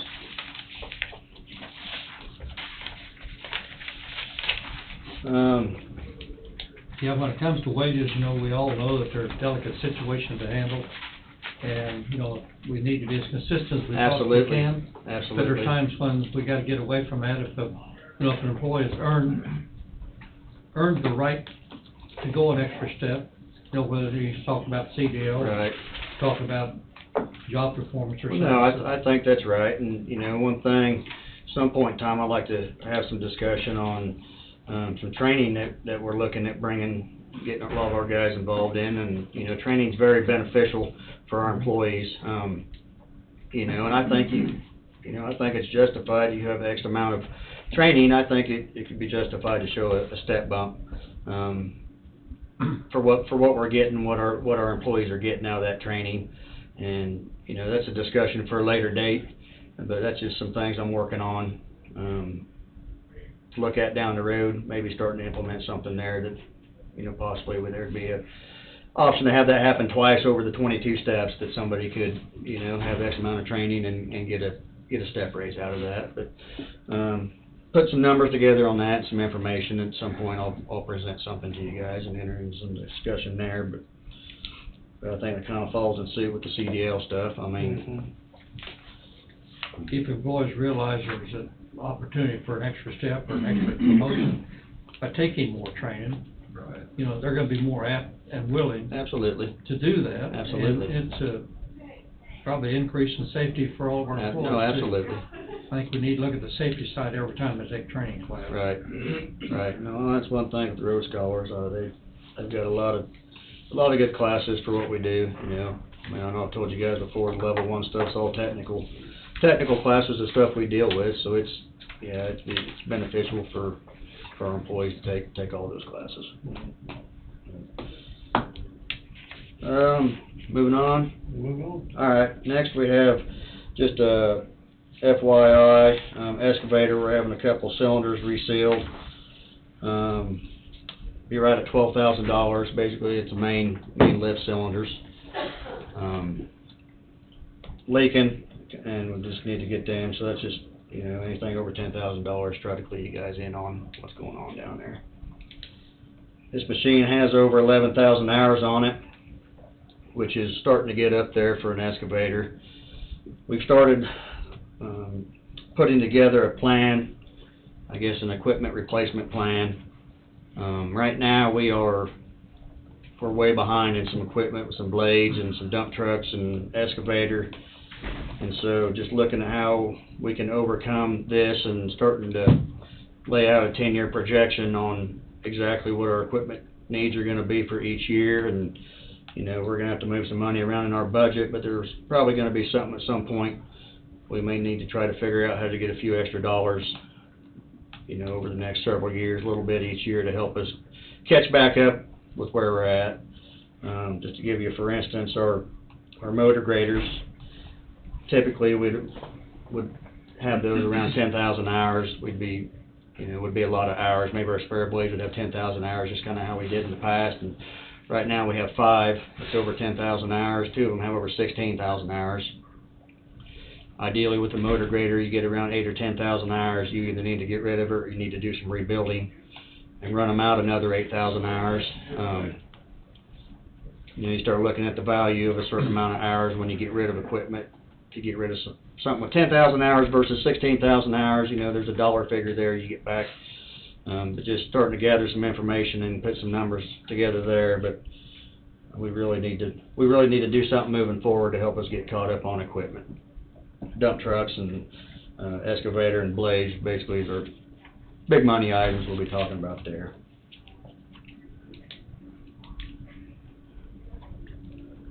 Last thing I have is I need an executive session, but I think you guys got a Zoom meeting. We've got a Zoom meeting 10:45. 10:45. Yeah, I don't think that'd give us enough time, so maybe we could catch that again. Move you to the back. Yeah, if that's okay. Move you back at 11 o'clock. Yep. The only other thing I had was bid letting for those bridges, those 2 bridges down on Homestead will be this week. I think Wednesday or Thursday. So it's been a long time coming on those. Those projects been in the works for several years. So, yeah, interested to see where the numbers come back on those. With the motor graders, you know, I mean, I know the newer, you know, to put it in the same category as a truck, is the life expectancy of these motors, have they gained years because of technology? Maybe a few, but everything, I mean, I've been asking a lot of questions here lately, and Cat and John Deere, they recommend at 12,000 hours, you should go ahead and probably look at doing a motor transmission, because they will fail on you, inevitably at some point. You know, they say about 8,000 hours is when a guy needs to decide if he's 8,000 to 10,000 hours. You need to decide if you're going to keep them or if you're going to trade them off. I mean, that's when you get the most value for them. Contractors can buy them and still run them another 2,000 to 3,000 hours before they got to start doing some major repairs on them. Some counties, you know, they like the rebuild program. You know, we've utilized that once. I wasn't real impressed with it on a machine, but I know there's different levels of when you rebuild a machine. I mean, you can get pretty major in there. So, you know, I don't know what the right direction is for us at this point, but you know, I know we're behind in a couple of years if we don't get a plan put in place before us now. It's really going to hit us hard here in a year or two. You say you've got 5 blades now that... We have 5 blades that are over 10,000 hours, and you know, 2 of the section blades, 3 of them are section blades that have, I think, over 12,000 hours, and then our 2 spares are over 16,000. Now we are trading one of those off on this last motor grader that we're getting in, so that'll be gone. But typically in the past, the only blades of over 10,000 hours was our 2 spare blades that we keep, which is asphalt. One of those is the asphalt blade. But have you guys looked at the benefits, pros and cons of your generator, electric motor driven? Are they supplying those in blades now? I don't. Like they do the big loaders? It's just basically a generator that runs in back where the motor once was, and then it powers the 4-wheel electric Not that I'm motors. aware of. I mean, I don't, maybe, that'd be something new to me for motor graders. I know John Deere's got some of them big old loaders out there. Loaders, yeah, I know the loaders have gone that way. I just figured road graders were probably... Like what a locomotive is. Yeah, basically, yeah. To my knowledge, that doesn't exist at this point. I'm sure there's a big cost difference. But I do know, I've spoke with the quarry people before, we use half the amount of fuel. Yeah. Right. That's what he said. And those are $1 million machines. Right. You know, when you can use half the amount of fuel, Right. that's pretty big nowadays. My thought process, or something that comes to mind for me, is it might be worthwhile, like on those ones that are higher houred, do an underhaul on them, a little preventive maintenance, you know, rods and mains and look at the oil Right. pump. Might save a catastrophic failure. Right. I mean, lots of times, the upper end of the engine, you start looking at a little oil consumption, but Right. you have, but it's still usable, but Right. you have rod bearing go out and you have cast iron catastrophe. Right. You know, just a thought. No, right, You know, that's you know. things we're starting to look at, you know, I know in the contractor's world, you know, I had, worked for an uncle that did some construction, and they had a certain amount of hours getting on a piece of equipment, and they swapped the motors out and overhauled the motors and transmissions. They couldn't afford the downtime and what they were doing. Right. And so I think there's some similar thinking here. When things hit a certain amount of hours, you need to decide, and have a plan what you're gonna do. If you're gonna wanna put money into it and hold on to the equipment, or, you know, look at getting new. But, Availability and cost. right. Those are Yeah. the 2 things you gotta look at. I guess that's where I'd be, I mean, if you're saying overhaul one at 10,000 hours, what does that cost compared to? Well, I know in the rebuild programs, what I mean, I just started looking at this here in the last couple of weeks, to rebuild a motor grader, you're looking at like 220 to 270,000.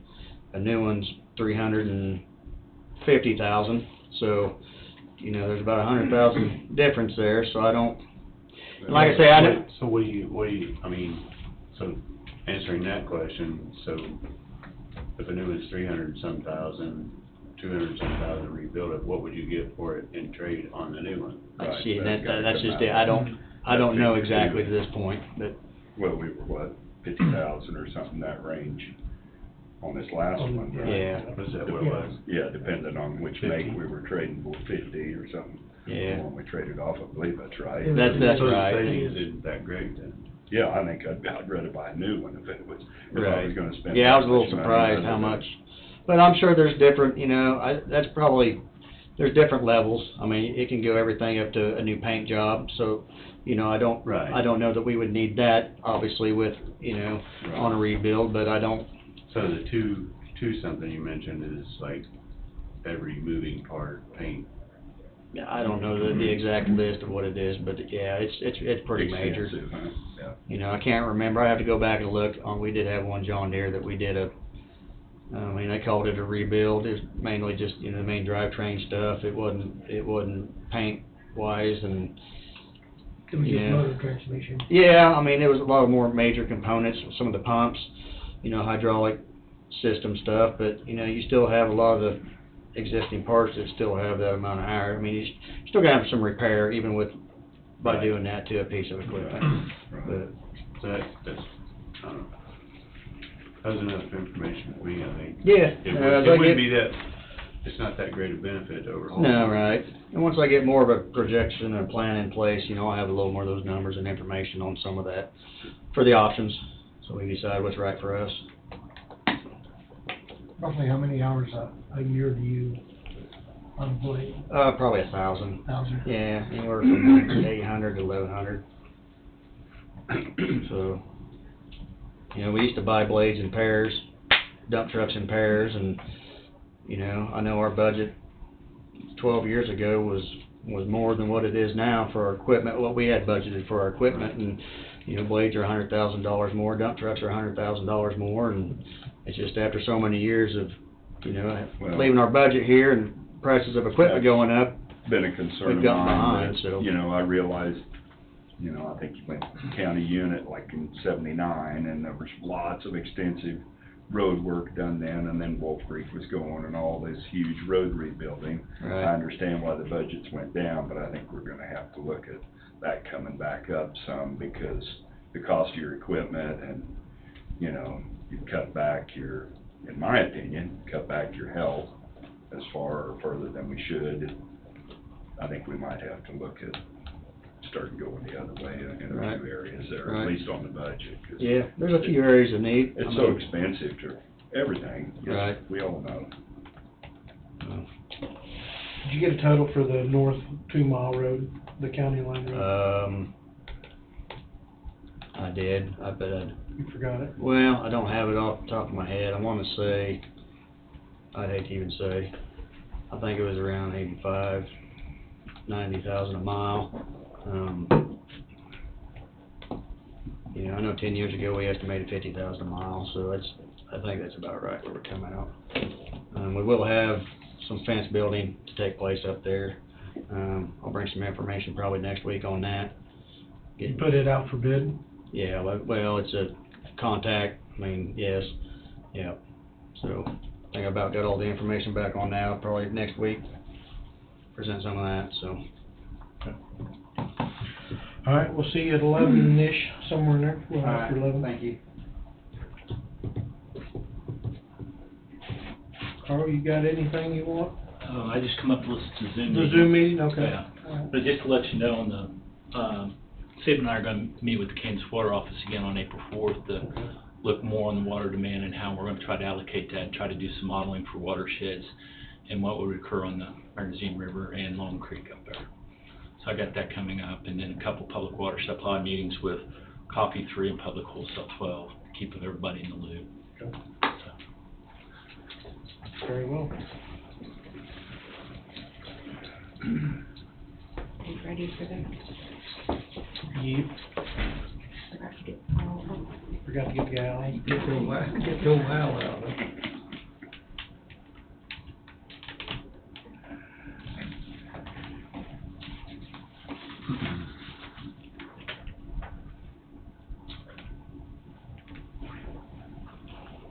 see if it'll kick on.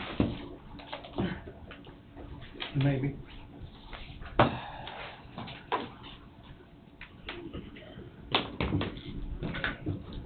You got so many computers today. I know.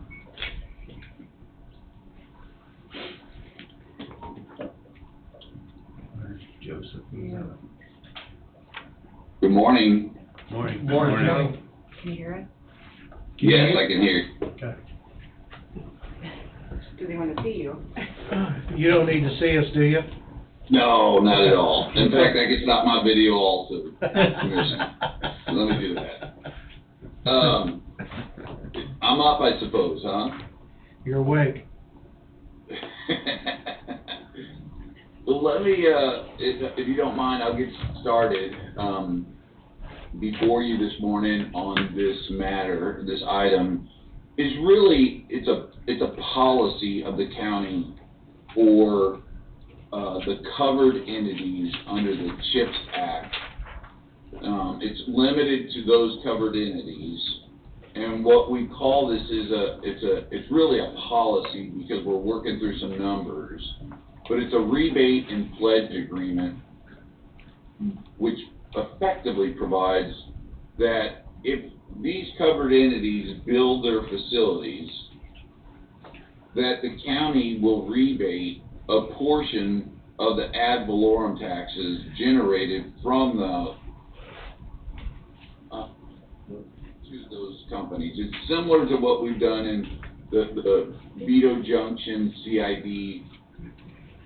I wanted to maybe note those differences, but effectively, what we're providing is a rebate to those covered entities to 30% of the county's portion of the ad valorem taxes generated by each of those facilities.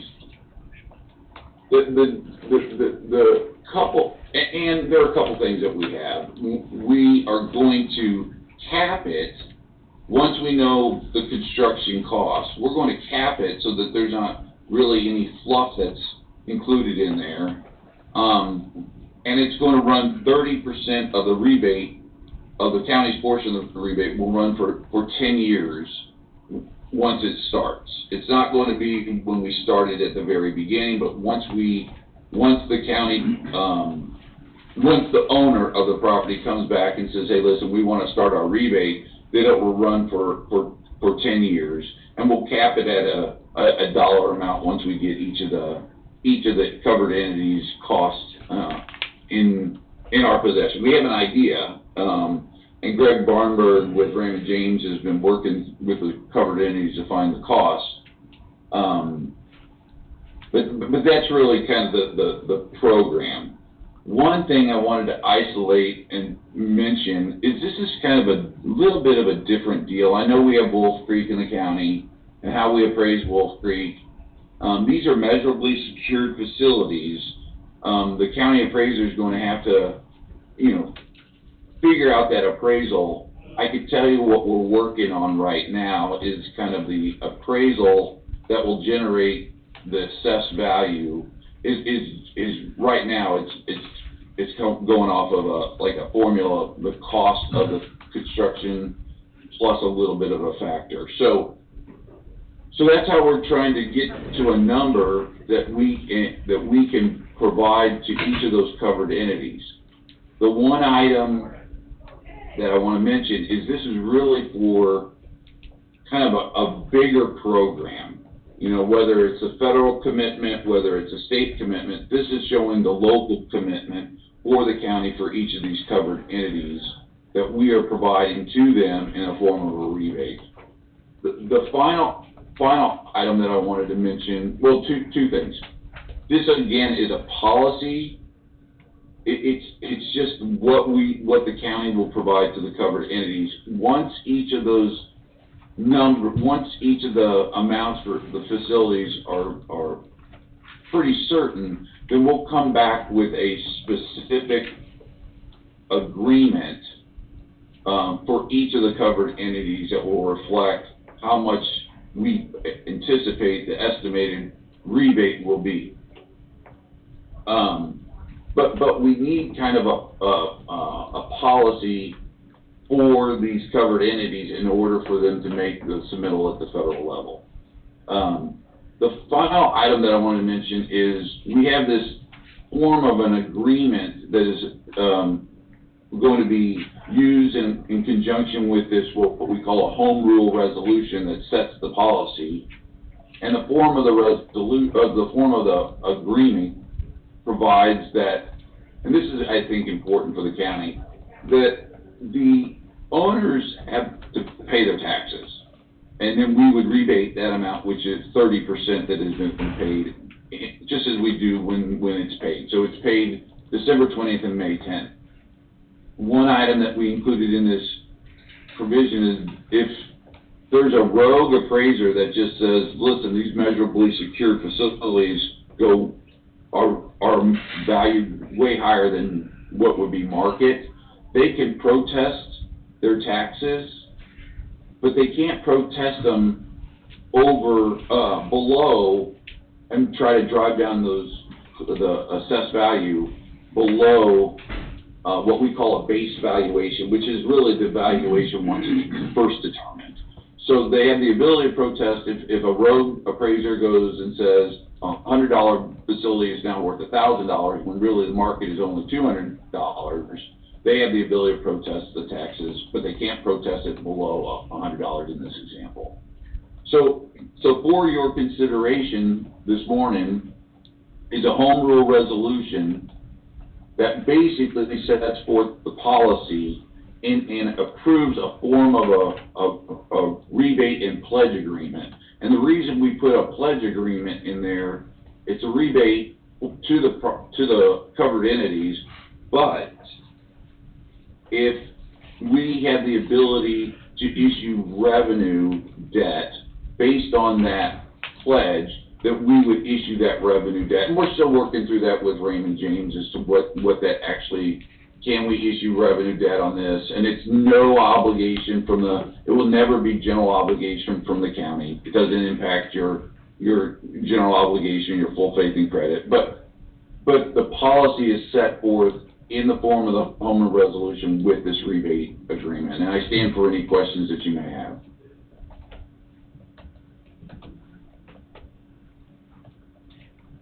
Joe, this is Don. You're talking about the 30%, and then a couple minutes after that, the entities will still pay 100% of the tax, and then we turn around and refund them the 30%. Is that correct? The 30% of the county's portion, it's 52.761 mils. We can't take, Don, we can't take, the school districts, for instance. It's only the county's portion that we would rebate. So yes, the answer is yes, to the extent of the county portion. Okay.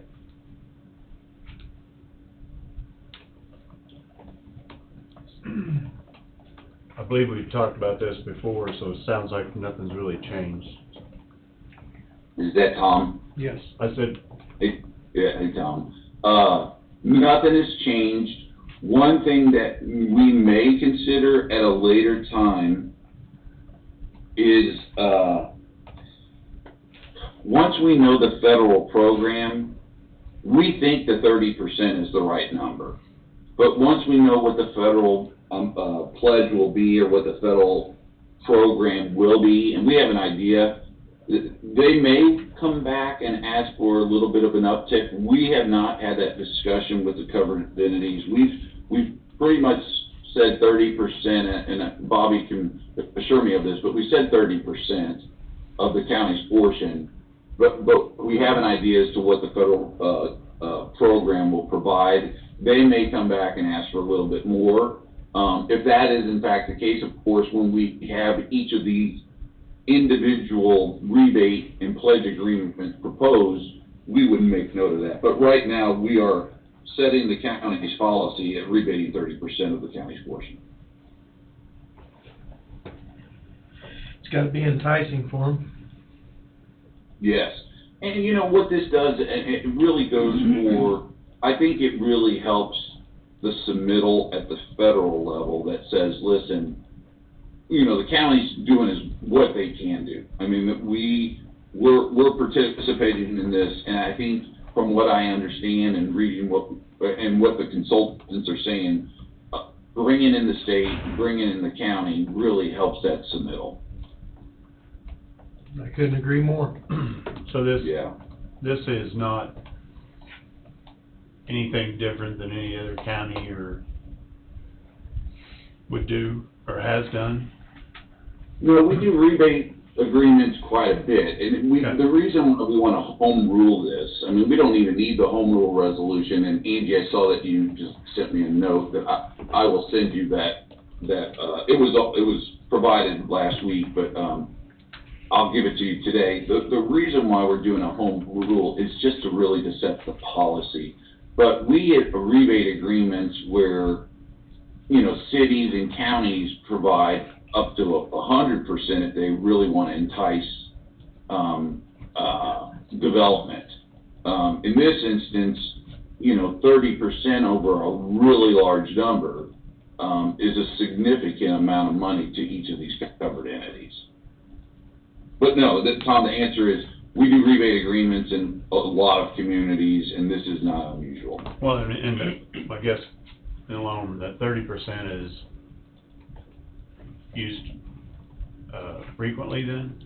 I mean, it's not. I mean, that's a variable. That 30% is a variable. I mean, there's no rhyme or reason for whether it's 50%, whether it's 30%, whether it's, you know, 100% or even 20%. It's just, you know, and looking at what we thought was, and I don't want to speak too much to that number, but we thought that was palatable. It shows the commitment from the county, and it is a sizable savings for the covered entities based on a significant amount of cost associated with constructing those facilities. okay. But the 70%, Joe, still be a very sizable number that the county will be collecting. Yes, the 70%, right now, that 70% will go back to the county general funds, once they're built. And also, after 10 years from whenever they start it, after 10 years, it goes on the, tax rolls at full value. At full value.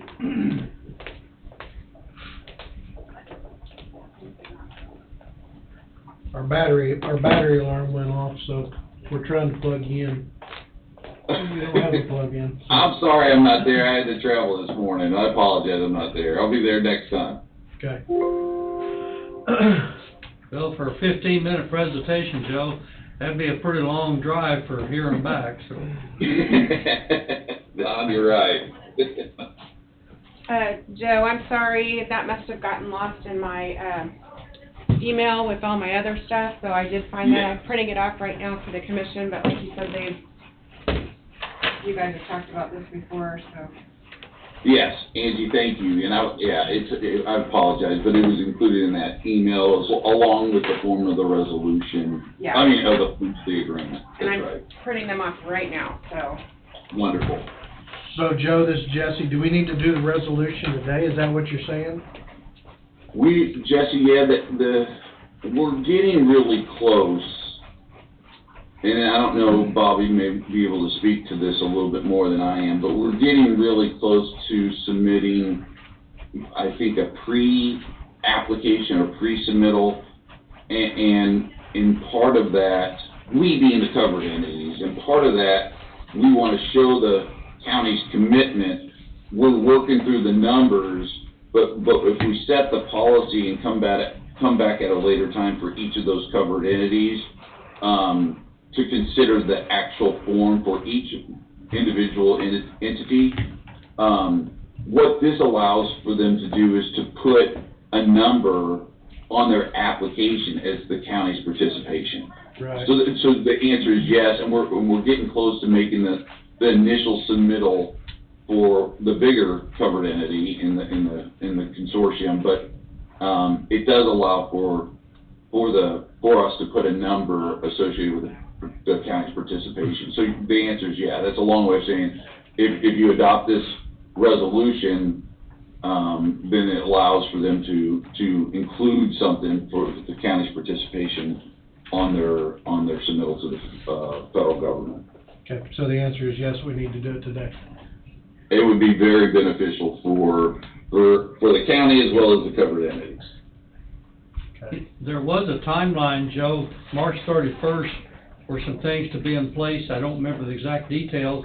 To the best of your knowledge, that timeline where it's all gonna be met with what needed to be done? What I understand, Don, is yes, I think we're getting close to making the initial submittal. I wanna say it's, this Thursday. Yeah. As best I know, and we're gonna be one of the early ones out of the box, or blocks. Okay.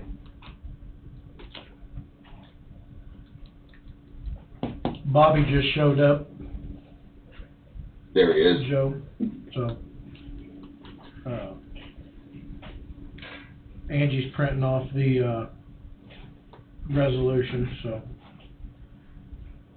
And it's important to note that this is a unique project, of course, for the county and for most other communities. Very unique, and it only covers those covered entities. It's not for any other development within the county. It's for that particular geographic area, and it's tied directly to those 6 or so covered entities. And it could be used for anybody else that comes to join the cluster as well, correct? Yeah, if we expand the program, it's really, Jesse, what we've done is we've limited it to those, quote, covered entities, end quote, and that's the defined term within the federal legislation. So if they qualify as a covered entity, which, you can't have foreign investment, you can't have foreign control, it's really a USA-based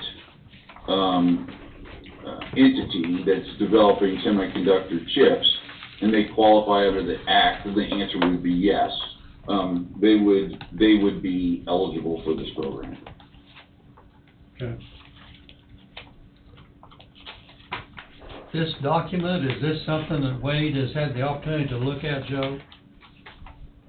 I sent it to Wade, Bobby, and Angie last week. I think Wade has had a chance to review it prior. When we visited about this I don't know, 5 or 6 weeks ago, it's the same version that has been circulated, so I believe, and I don't know if Wade's there or not, but I believe Wade has had a chance to look at it, but it's relatively straightforward, and we could go over the resolution if you like, but it's a relatively straightforward resolution, and the form of the agreement is similar to the one that we've approved in the past for the Vito Junction CID program.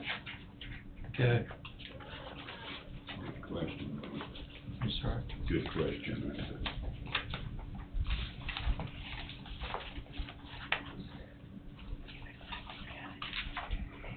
Well, that sounds like we need to do it today.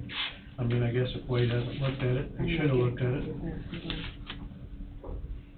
Just a second, I'm getting it up there. Yeah, he's got court for the rest of, probably the month, 2 weeks at least. Okay, it's on here now. On the one statement, Joe, under number 5, term, what dollar amount goes into that blank? Well, that will be dependent upon, Don, that will be dependent upon each of the covered, that's our cap. That's going to be the cap. So we'll leave And that will be dependent upon each of the respective covered entities. So when we come back, let's say EMP Shields, for instance, is coming back for their approval of this agreement, we will now have the amount of the cost of construction. Then we'll run that will be generally the appraised value. We'll generate the assessed value, apply the 52 mills to that, take 30% over 10 years, that's the number that's going to go in for EMP shields. For each of the covered entities, it'll be a different number based on the cost of construction. So that line item now just stays blank. It stays blank until we, this is just like a form of an agreement, setting the policy, but when we have each of the covered entities come back and once we know the cost of construction, we'll come back for, approval of their individual, form of this, pledge and rebate agreement, and that number will be filled in. Joe, this is Wade Thompson. If the cost of construction is gonna be a benchmark, how do we know as a county what the cost of construction is? Well, we're working through that right now. We have pretty good numbers from each of the covered entities. We being Raymond James is taking the laboring oar on that. We kind of have an indication as to how much is going to be allocated for infrastructure costs and the like to each of those entities. But we will have a number based on consultants, based on what each of the covered entity is telling us what their needs are. Over the weekend, Greg had been working with the covered entities to finalize that number because they need to know in order for us to be able to say, hey, this is the amount that is going to be eligible for the submittal. So, long way of saying, Wayne, it's still an open item, but we should have pretty strong indications as to what those numbers may be. Well, my concern just was if that's what everything's gonna be based on, how we verify what that true amount is Joe, my question. This is Bobby, and per Commissioner Wade's comment, anticipated that question he just asked. So I just shared with them a sample letter that has not been sent to anybody, but it is just a form of explaining what your agreement's going to accomplish on an individual covered entity level. Mm-hmm. So this letter is just a simple incentive offer summarizing, a letter summarizing what would be the incentive offer at a lump sum basis. As we mentioned, to give the covered entities that ability to quantify that in their applications, this letter would serve that purpose. It would, and it uses the same language you're using based on estimated blah, blah, blah, at certain percentages, at certain terms. It fills in the blank, like you said, once we have those construction costs, those finite costs identified, you're able to quantify that to answer Commissioner Don Meeks and Commissioner Wade Thompson's questions as to what that number is. That's great. That's really great. I know we're working through those numbers and we're working diligently for that. And we're getting really close to finalizing those numbers. So that's a really great approach, Bobby, in my opinion.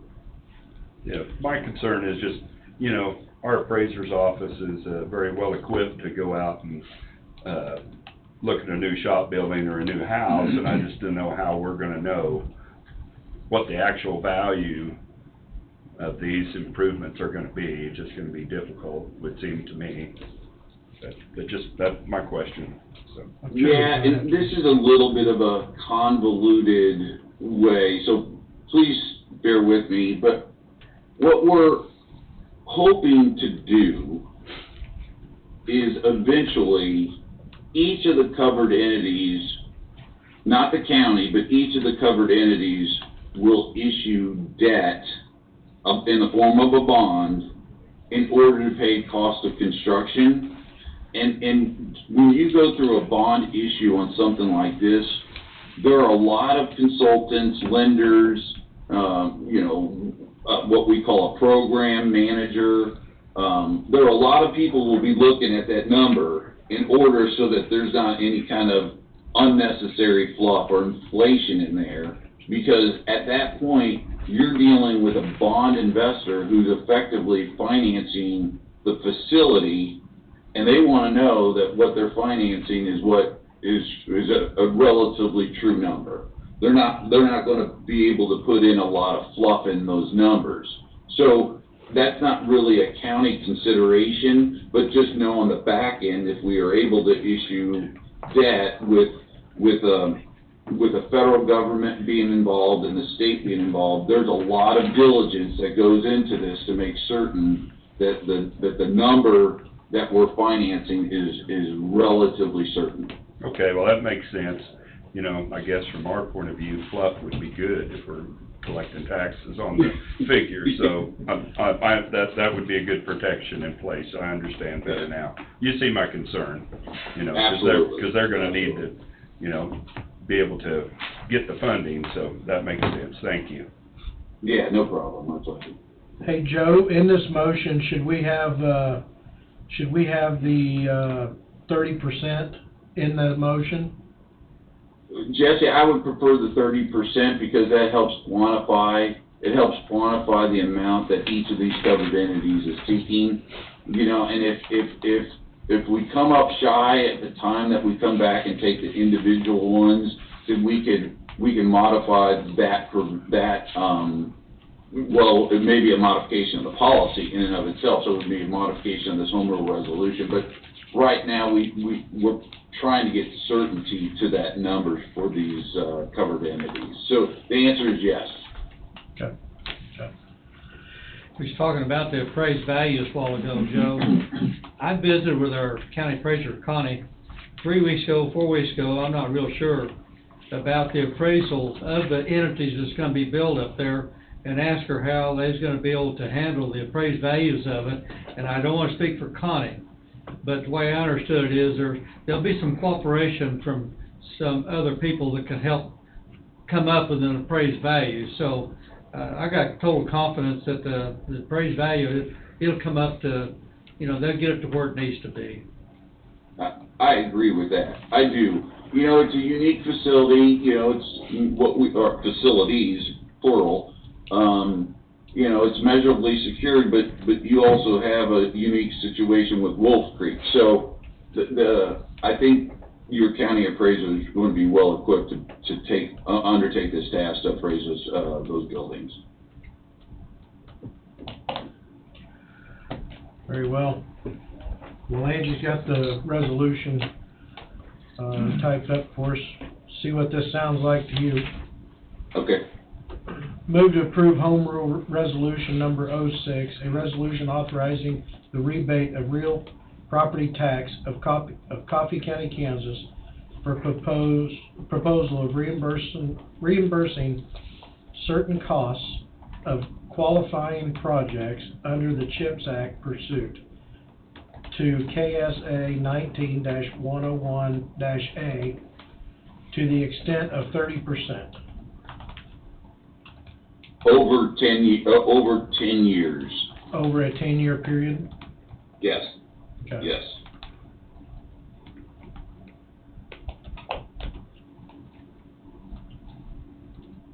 And with that, I will move.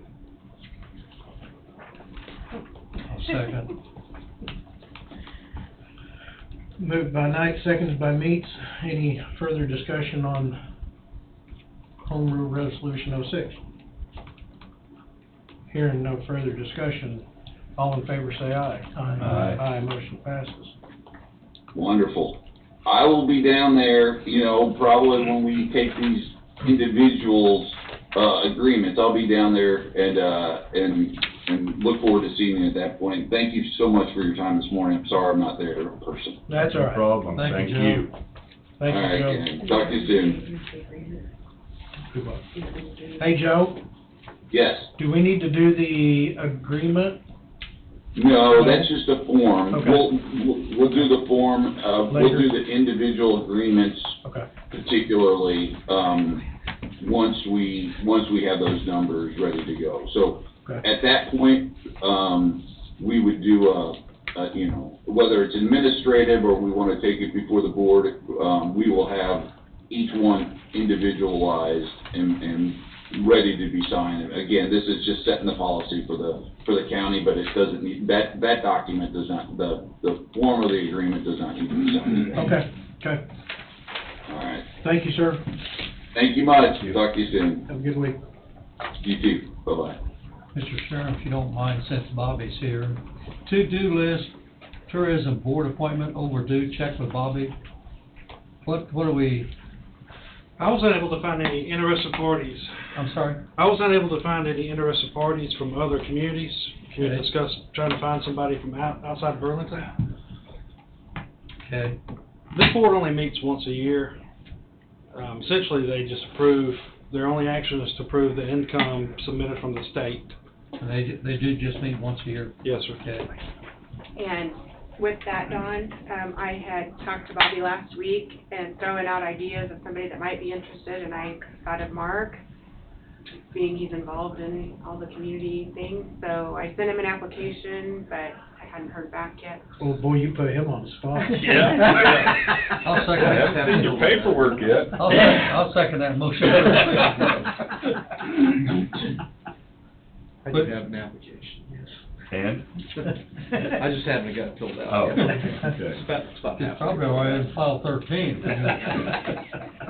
So as soon as maybe I get that back, then I'll have a motion for you guys to do that. Sounds good. Sounds good. Going back to that rebate agreement, there's one caveat I want to remind the commissioners of. The genius behind that agreement, and it wasn't my idea, it was actually Joe's idea to do this, but it also locks in those covered entities from coming back at a later date Asking for. reduction. It essentially gives the tax base, it locks it in. I think that was part of your discussion before at one time was, Yes, sir. or someone made that comment that we name a figure, so then we're not getting beat up by it later. That's right, Yeah. that's right.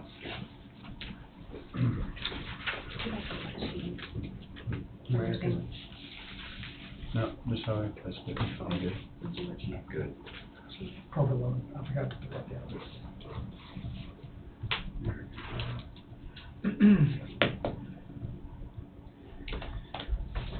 You know, a lot of documents, Angie, we signed 2 documents.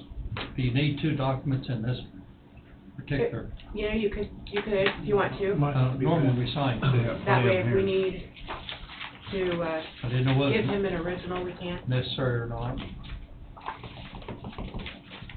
You'd always make copies of the originals. Yeah. That's fine with me. Might be good. Yeah. Yeah. Division of both places, that's right.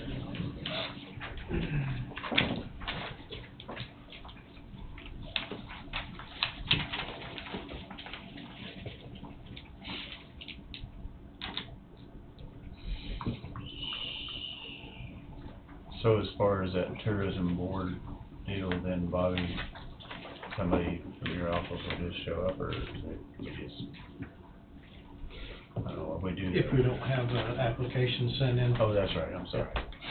I forgot, we had a, We got a I potential seconded applicant. that motion. Yeah, I think everybody seconded it. Mark's going, I'm gonna be absent. That's amazing, I forgot all about that discussion. I was looking at the two list, but as far as the parking lot sidewalks, they're having a pre-bid meeting on that project this morning, so it's kind of a done deal, I can take that off. yeah. I guess, well, Bobby, do you have anything else for us? Carl, do you have anything for us?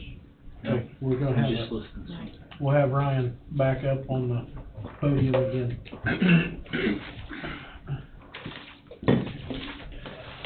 All right, I would like to request an executive session to discuss non-elected personnel, in particular the applicants that we interviewed for the road supervisor's position, and some wage negotiation stuff for the board and myself. 30 minutes, Okay. You said it was applicants for the what? road supervisor's job, Supervisor or superintendent? supervisors. Okay. I'll make that motion Second. for 30 minutes. Yes, please. All in favor, any discussion, I guess? All in favor, say aye. Aye. Aye, motion passes. We will enter, sorry, I'm trying to get my clock set.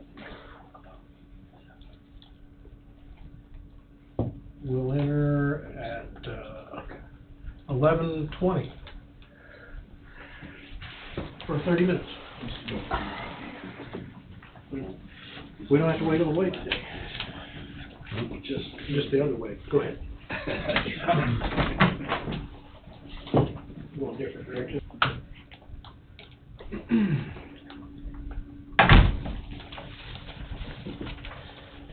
All right, well, after discussion, I would like to move forward with motion 2023-30. Move to review and approve the CPT for Adam Hoke, promotion to Road and Bridge Supervisor, full-time, wage classification of $65.14, is exempt with a wage of $6,376.93 per month, effective 4/1/2023. I'll make that motion. I'll second that. Been moved and seconded. Any further discussion? Who seconded it? Thompson.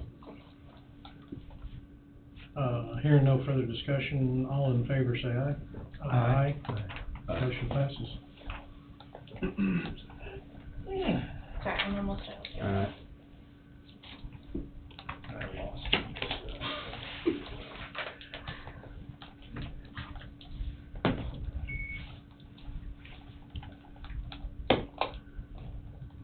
You said there was one more motion that was coming in? That'll be. Yeah, I'm typing it. Okay. Yeah, kinda forgot I was gonna need this one. This is to fill, for his position. Okay.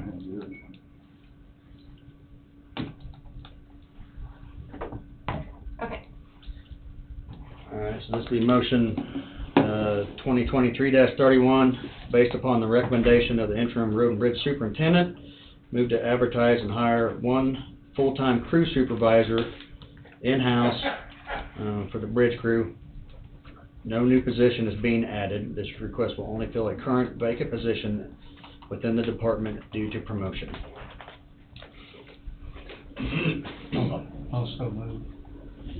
Moved by Meeks, seconded by Knight. Any discussion? No discussion, all in favor say aye. Aye. Motion passes. All right, There thanks, you are. guys. Our first motion and appearing on here, right? Yeah, I need to type it still. Okay. Sometimes it seems like we have a little trouble getting it down and we don't have connection between the computer and our tablet. I believe that's, I signed that, that'll be, you need a copy of that? yes, I will get a copy of that, that's all right. Yeah. Well, Well, thanks, guys. yeah, thank you. Yep. Got your work cut out Take for care. you. Yeah. Guys, have a good week.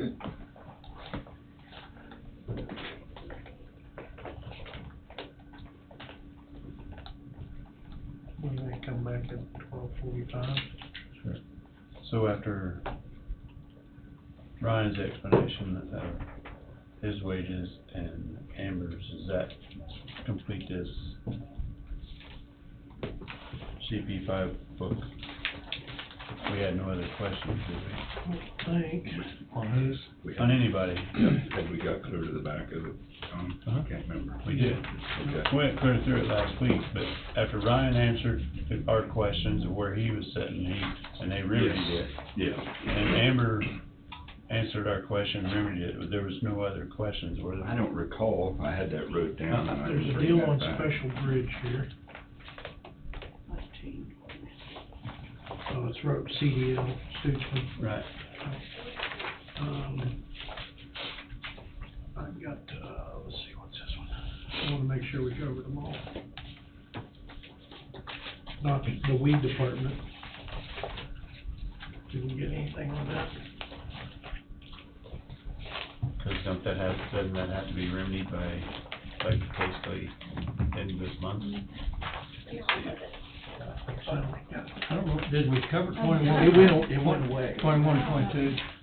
Yeah, we went clear through. Yes. We did cover those last two. Yep, we did do it. We did. My initials on it, and,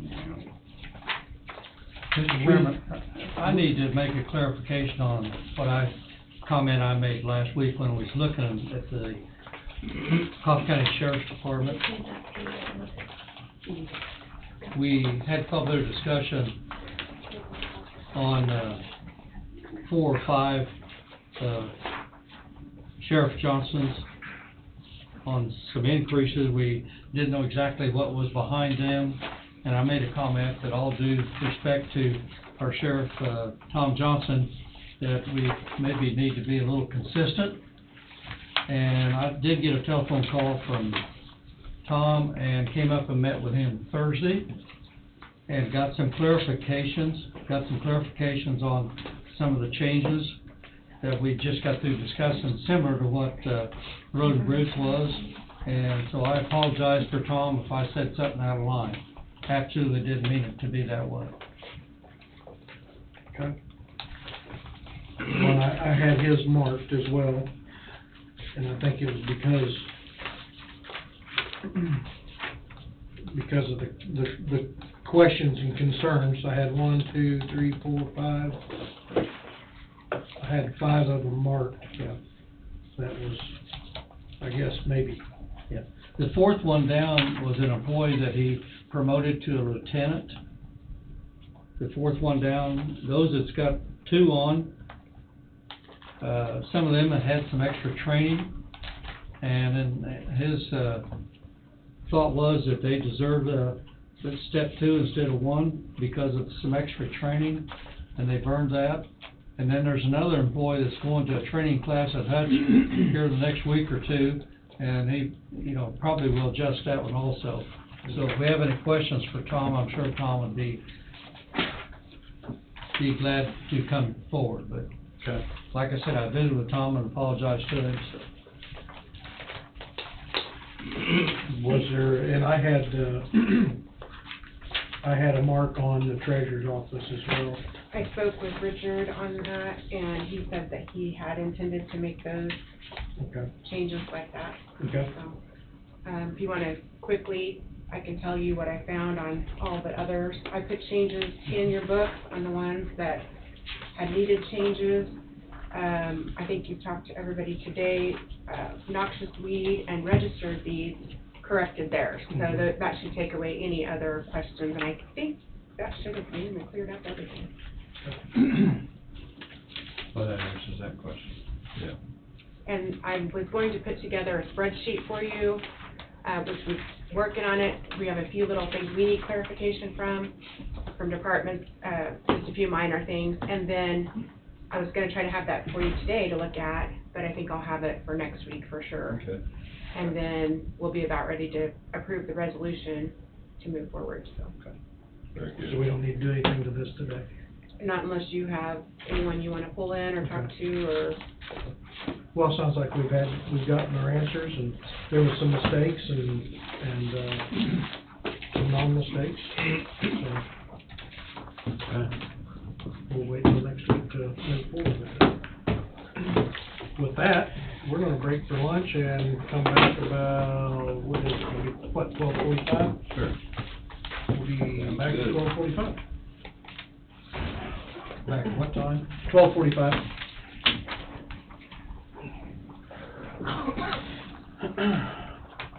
We got lunch downstairs in the, I mean, it's Like, why we reference people?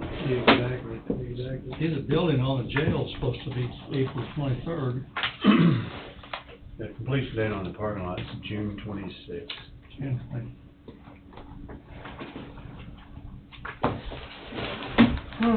What are we gonna do? We got any round table? We're back from lunch. Steve, do you have any round table for us today? No, sir, I don't. Don? No, 2 things I was gonna discuss, but I've already mentioned, I already took care of them. Okay. Wade? I'm good. Tom? I think we covered it. Angie? I have a few. Almost made it all the way around. Deal breaker. Okay, so one of the things I wanted to talk to you guys about, I did visit with Bobby last week. That CID money that we're gonna be getting from Vito is going to start collecting April 1st. Okay. So we'll probably receive our first payment sometime in May, I think. Do you want me to set up a separate fund for that money so we can see how much we're getting and what we might be doing with it or whatever? Bobby and I kind of thought so, but I wanted to run it past you guys before. Probably would be best. Well, I bet it would be best. And then you can disperse it out of that, Yeah, we can always transfer. you can always transfer. Yeah, we'd be able to transfer. But at least you have a We trail keep coming track of in. it that way and get an idea of what it's Yeah. gonna Could generate. economic development have a class, could they have an account? It would be like economic development two, or, you know, I mean. Well, like- that's what I originally thought of, was put it in economic development, that's kind of where it's coming from, so to Right. speak. And it can only be, it only can be spent in that CID area, can it? Well, I think so, with I It's gotta be like improvement in the CID Right. district. So, with what's going on with the CHIPS Act, the philosophy was somewhat that, you know, we're gonna have to create a sewer district, we're gonna have to do this and that and the other, so. I would put it in, I would do a CID economic development. Shouldn't it be like, Still should we do a needs- separate one though, like two or something, so it's separate from their, I mean, is there, all their budget in that? To me, it ought to be separate. Well, yeah, you It have could be to under separate. there and separate, that way we could identify it. Right, But I know Bobby's looking at maybe some opportunities to use it up there. Right, I just do like CID, economic development, then you got your economic development account too. Yep. Yeah, So- yeah. Wonder if we'll Okay, get I that- get you now. Where do we get that monthly or CID. quarterly? Well, I Eco, don't know, I'd almost bet it'll be quarterly, but I it don't. might be, and if that's the case, then we wouldn't get it until July. July. Yeah. And I think you might be right, because I do recall talking to Amy, and now that you say that, I think we do get it quarterly. Okay. I'd almost bet it's quarterly. Okay, so I will create a CID economic eco, yeah, development just eco, fund, okay, yeah, development, eco okay. fund. That way it kind of surrounds it. Okay,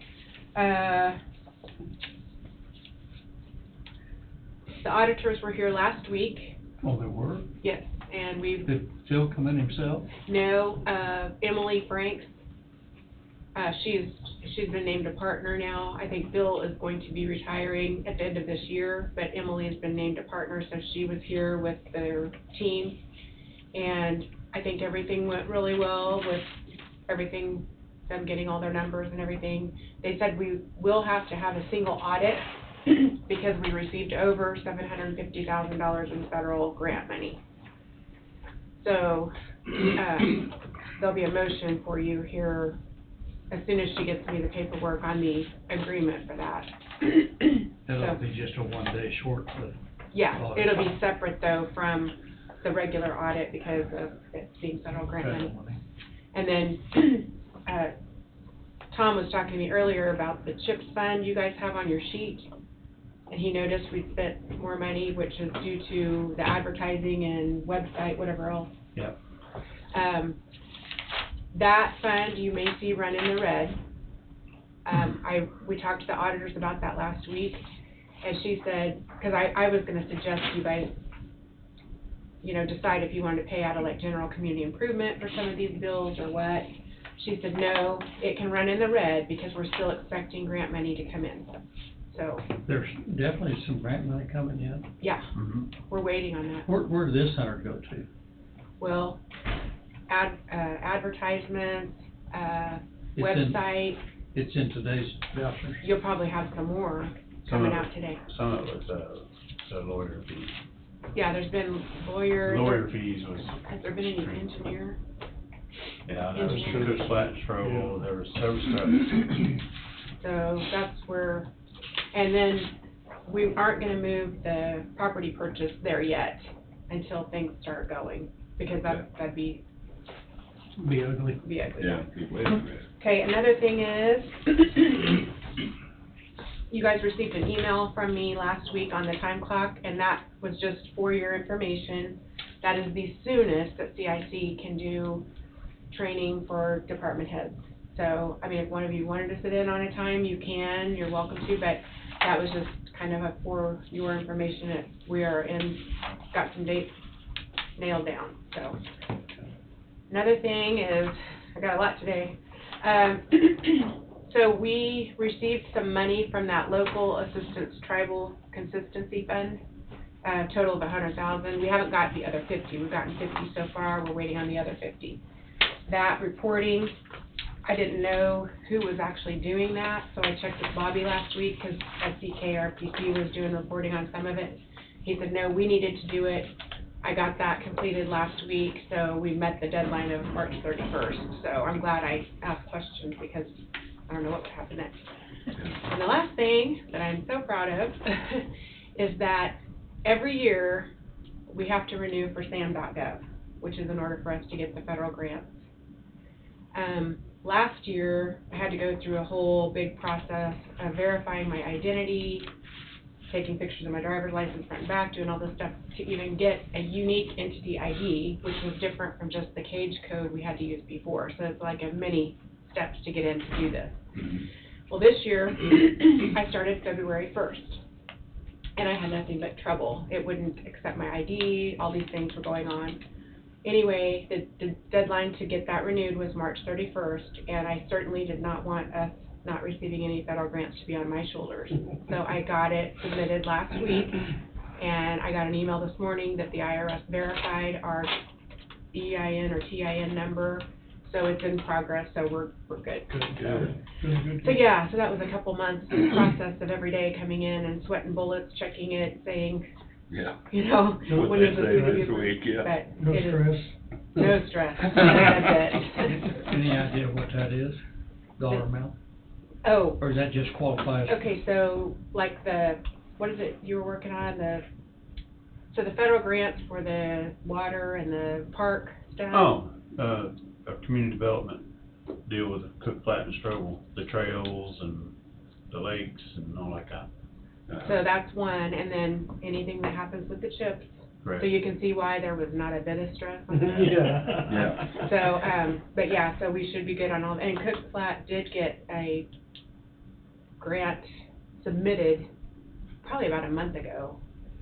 So that's submitted now for that. Yep. Trails and, Good. so, I wanted to tell you good news. Moving forward. Moving forward. And that's it, I think. Hallelujah. You know, you work with quite a few individual accounts over and above what's on this one-page item. Are there another group of one-line items got quite a bit of dollars in that we need to see a copy occasionally? Well, I keep trying to add the ones that are most important to you. There's a ton of funds. I know there's a bunch of them. Yeah. I added them all up here first year I was in to see how many total dollars we had over and above what was showing there. Yeah. I mean, your general fund's your largest fund, you have it on So there. these here's takes care of all the major funds that Yeah. we normally pull funds out of. Yeah, and I just added the chips on there, or I had Richard do it, it's actually his sheet, but, I asked him to add the chips on there. He's got the CARES and ARPA funding on there, and the LATCF that I just got reported. Once I get the CID, we'll add that on there, or is that already on there, Tom? No, It's not on there yet? Okay. CID now, Oh, well, no, because I haven't created the fund, it's chips, but, So there's still room on that to add 4 or 5 lines. yeah. But anything that I feel like you guys are gonna need to be observing, I'm gonna have added to this sheet. That's why I was asking if there's more one-line items we need to be Yeah. occasionally looking at. Yeah, no, this pretty much is everything, It's 90% of the value, or yeah, 95. yeah.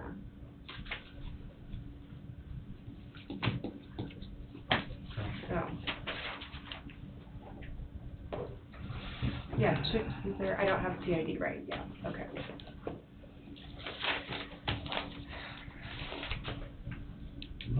We'll start doing checks and vouchers. Oh, I gotta rip that off the middle of your conversation. Don probably wouldn't be able to hear me then. My voice isn't as loud. Marks ain't done yet, Tom. It is for me after today. It is here, right?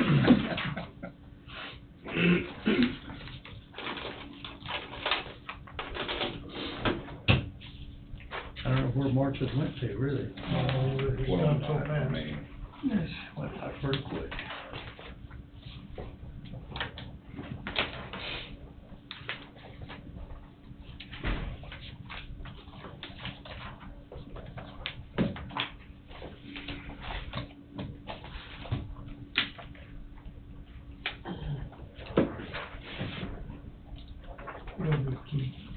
right, we don't need to keep this is just a, Yeah.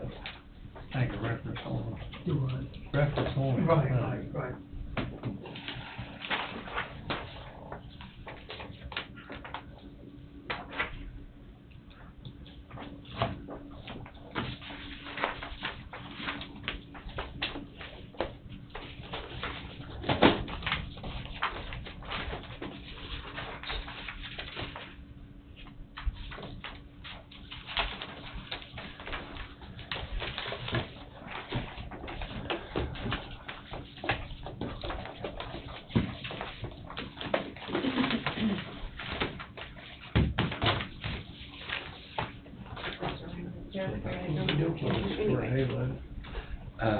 I've got quite a few big squares left, and we're gonna have enough Everyone little take that? bills.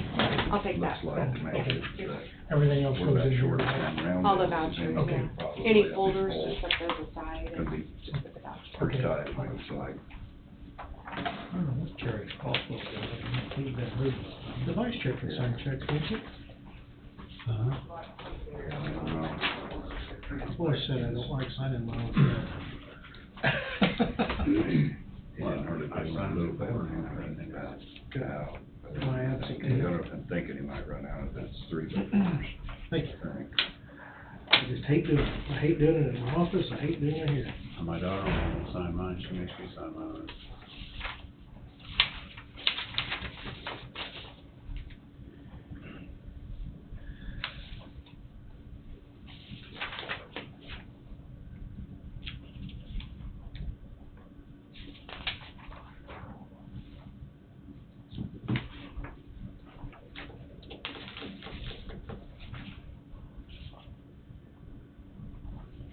I guess I should have asked Angie if that could be done. I guess if we screwed up, we screwed up. Yeah. That won't matter.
So I had Tom sign my check. Okay. Is that okay? He can still sign checks, right? Okay. Okay. I hate signing my own checks, so No, that's fine. I handed it to him to sign. Absolutely hate it. As long as you're not making out 2 or 3 for each month. It just does not feel right to me. Gotcha. Well, there's 3 signatures, so. Right. Do you want that? Sure. Thank you. I got that's completely fine.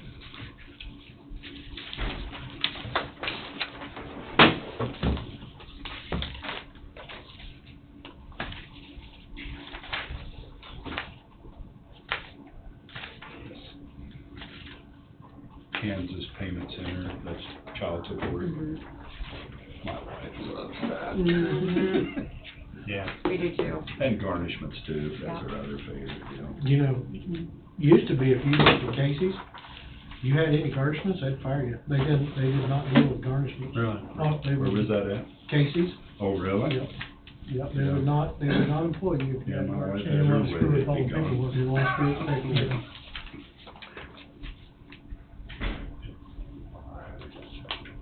Would that be discrimination? I don't know. I would think, maybe a little bit there. I'm an at-will employee.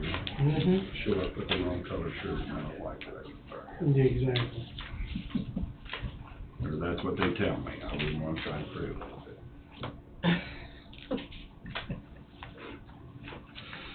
There's way too much of that going on. Yeah, lawsuits for that kind of stuff, you mean, don't? Yeah. Yeah, I know. Pretty ridiculous. Can I start here, Tom, or? Yeah. Yep. No particular. Keep up.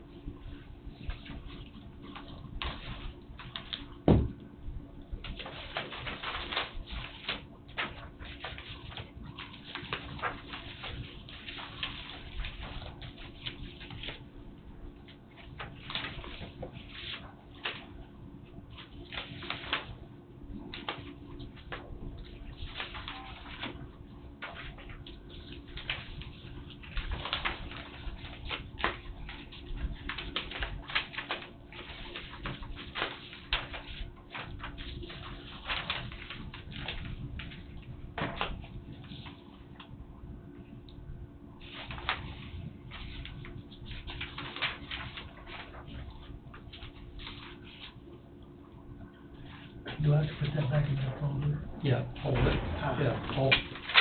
I'll let you know when that last All right, one. I'm sorry.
Okay, I just got an email from SAM.gov.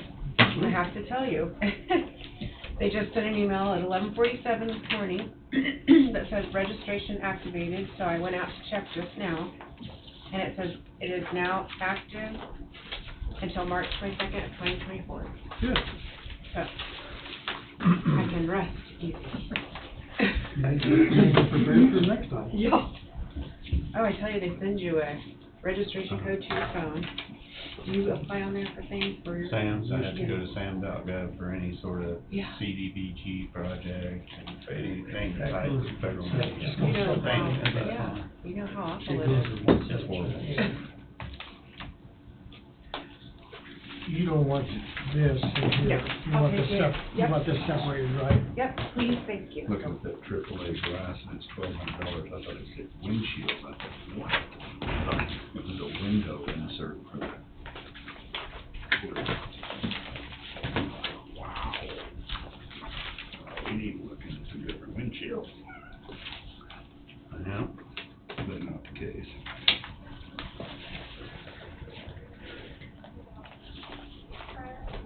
Don't buy any new T680s then, or used, because you'll spend $1,200 for one Well, shield. you know. Mhm.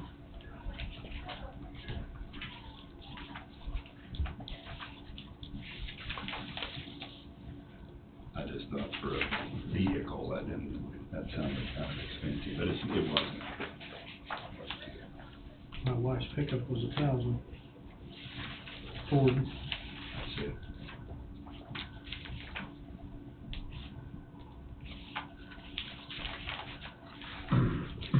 Everything continues to go up. Jesse, you going to Four Rivers annual meeting tonight, or are you on for?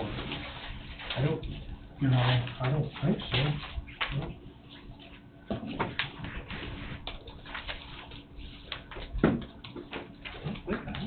We're on Four Rivers, but Huh? we're on Four Rivers or Southwest Leroy, but we've got family deal on it. You mean on it as far as electricity goes? Yeah, electricity. Oh, I thought you were meaning the board. No, I never go to them if it's not a appointed deal. I figured Four Rivers might catch Lee Road. Oh, I think I'm on it as far as electricity goes, yeah.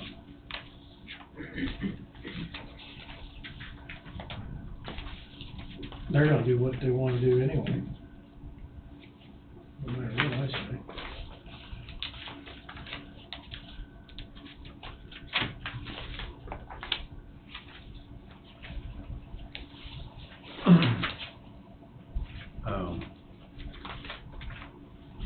That would be something that's brought up. In one of the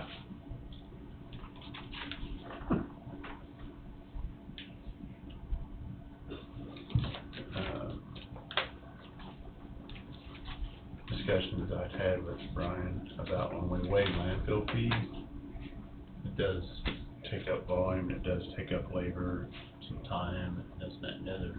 Mm-hmm.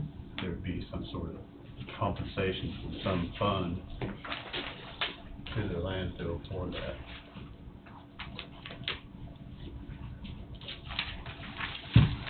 Well,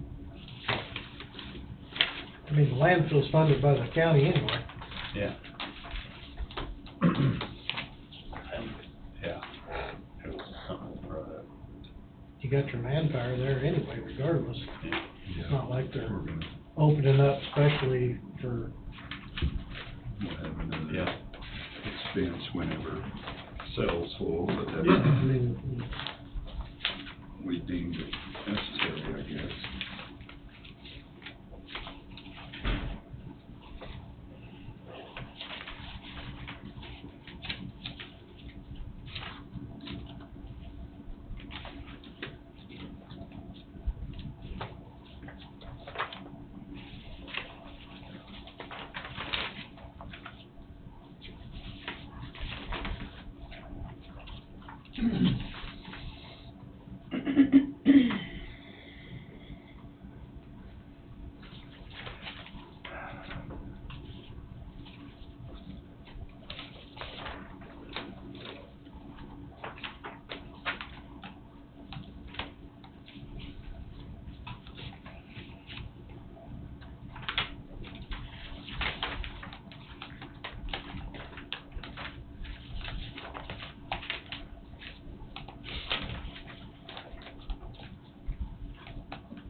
should have been done in county. That should have been done in county. There were some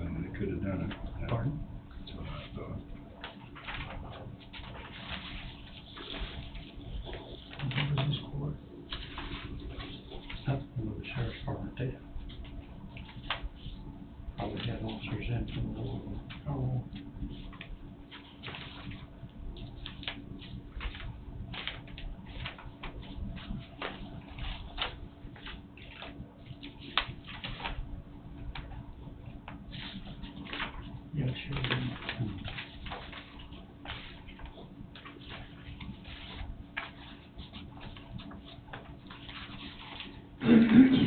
we've got two. We've got two. Yeah. Does a good one either, Yeah, he does a in lot. my opinion. Yeah, he does a lot.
So, Angie, sheriff's vehicles, we have to buy tags for those. All county vehicles. We have to buy tags for all county vehicles.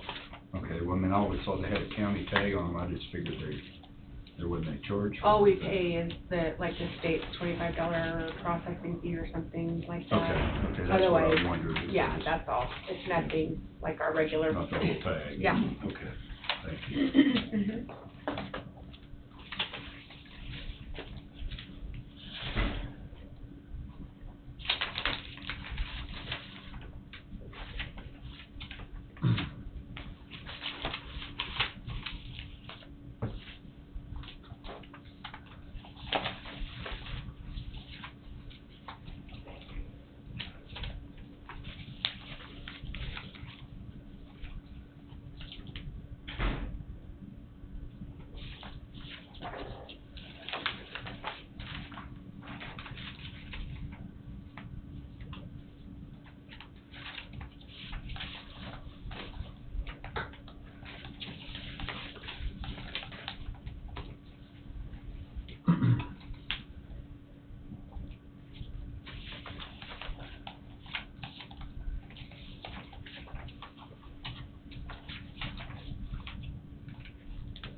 See, check in here to stop stay.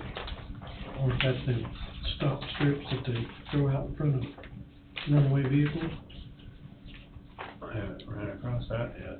$1,505. That's safety equipment, but probably one of them deals they throw out in front of. So,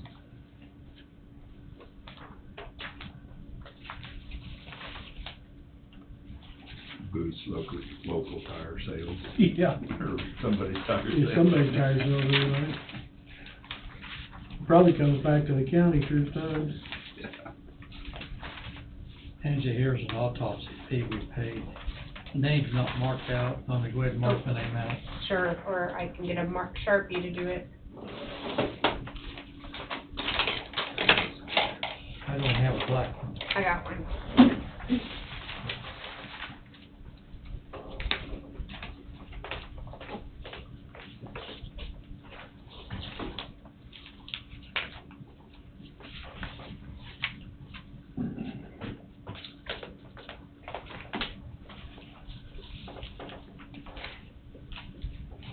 That one right there.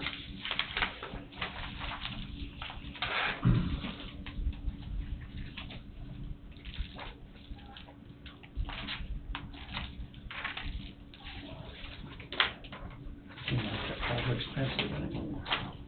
Thank you. Uh-huh.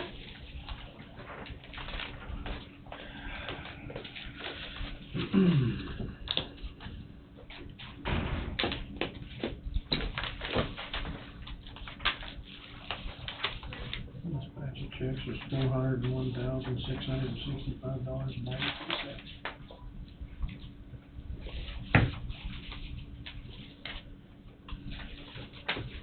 That's all of this, just here. This batch of checks right here. Yeah. just what we're signing here. How many dollars is it, Jess? $401,665. Yeah, and you know, by the time we get the road and bridge in there, when it's put in the newspaper for every month, it's normally between 1.2 and 2 million. Hmm, The road and bridge will add to it real quick. I'm sure. I think last time it was 1.4. That's a lot of $100 bills right there.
Angie, here's a voucher.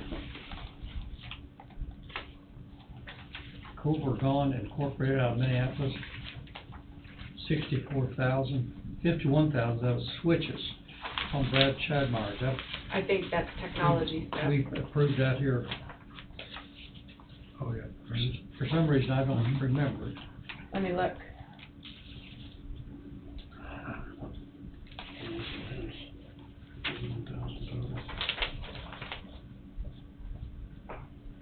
Lawyer fees. Invoice date, this goes all the way to February 23rd, the invoice is a month old. Oh, yeah, Rogan, yeah. So we probably approved it 6 weeks ago. I don't think I remember it being, gonna be quite that much. I don't see anything in the minutes. Yeah, the DC. You want me to call him? I don't remember taking that call, but I could be dead wrong. I'm not finding anything in the minutes. Aren't we? You want me to call him? Yeah, because they're talking about. Classified chips. Hmm? Classified chips money now. Mm-hmm, for advertising, for the, trying to put us out there in the DC area.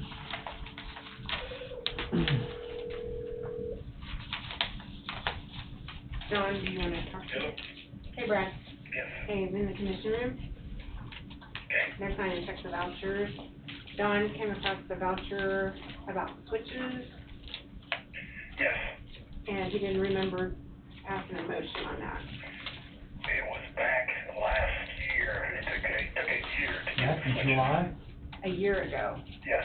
Okay, I just didn't remember, I see the invoice is February 23rd, Brad, Yes. but I didn't remember making any decisions here in January or early February. It took a full 12 months to get those. That should be, should have gotten them last summer, and it took, 12 months to get them. Okay. They're sitting here in my So office we right now. So we approved it a year ago, we approved it a year ago then. Yes. Okay, thanks, Brad. Thanks, Yes. Brad. All right, bye. I didn't look back far enough. Well, you wouldn't think to look back a full year. Yeah, I know. You wouldn't have to think you'd have to go back there. I sure didn't remember it lately.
This still on the same box? No, this is the start of the new box. Well, I mean, that was on the top of the new box. Okay.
nothing came up in last year either, searching for that switches.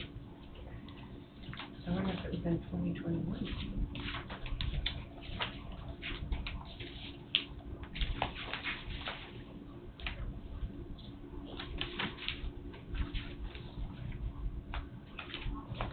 Can you do the value, search the value? Yeah. 63,000, what was that, 63,483? Something like that. It was in the 61 or 62,000 rate. One invoice for 55,000, another invoice for 11,000.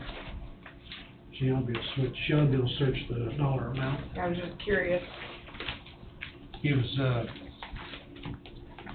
65 or 66. Bobby? Looks like maybe that's May. It's right here, close to the top. Well, I'm wrong on that. Total 60. One invoice, 51,90581. You want a copy? You want? 51, Yeah, 51,90581. okay, Second invoice, 11,841.05. okay. Total was 63,746.86. Okay.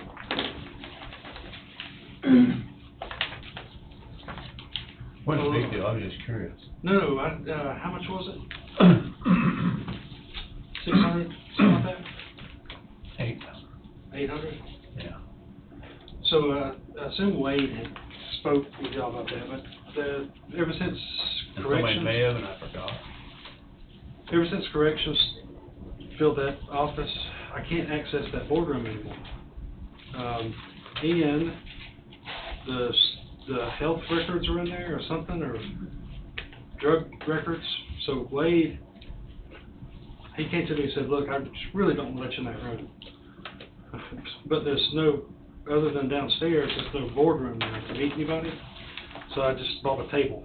I didn't know it was a granite countertop table. What's that?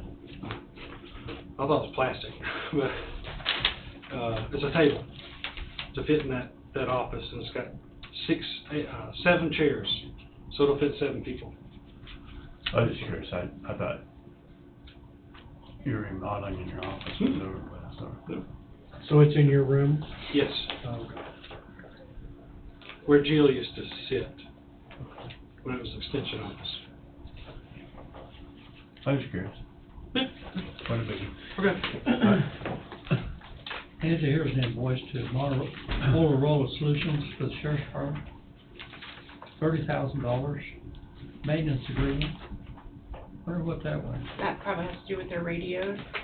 Radios or dispatch. Yeah. But it says it's signed Courthouse General. It's addressed to the Sheriff's Department.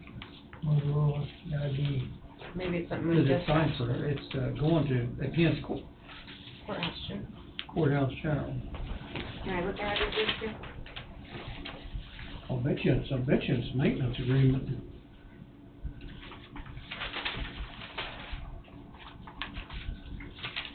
Yeah. I have to call them and ask them, but, I got 3 in stock. I'm not sure what it's going to okay, let me get, Wow. That's a lot cheaper than 1,500. Yeah, but there's 3 of them.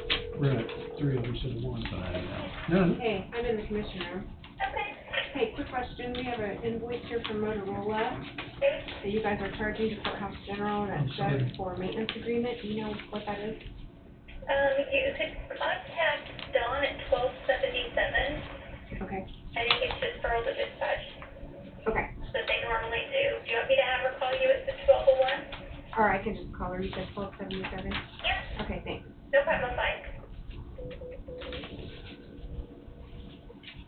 Hello? Hey, Dawn, this is Angie in the commission room. How are you? Good. Hey, they're signing checks and vouchers today, and we have one invoice they have a question on. It's Motorola for maintenance agreement for $30,929.10. Yes.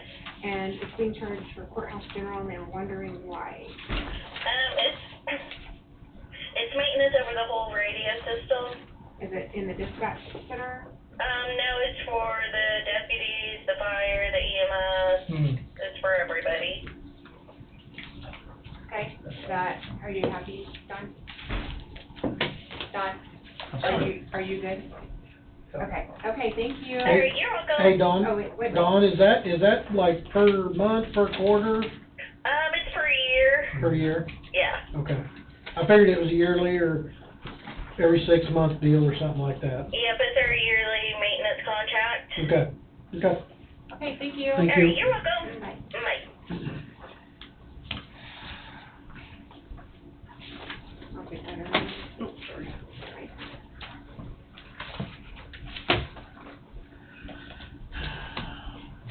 This will be the next basket once you get to the end of what Tom has now. I think. Well, This will be Road and Bridge. that's for justice. Yeah, this files for the next basket. When you get the yellow, I haven't sent it left yet. And you're good with it, I mean, I can put this. yeah, all these can still go in there, yeah.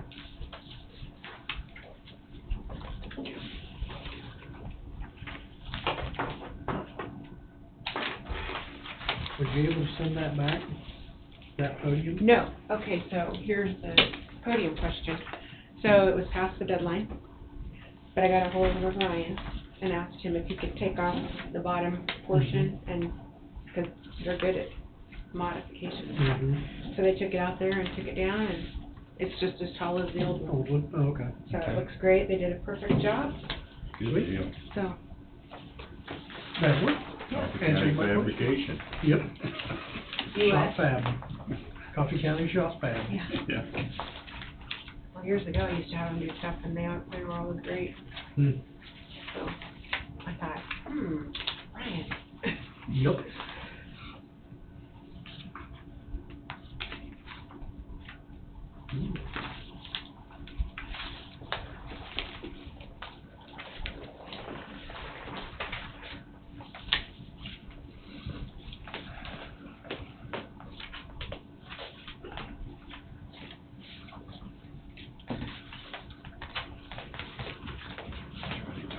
Yeah.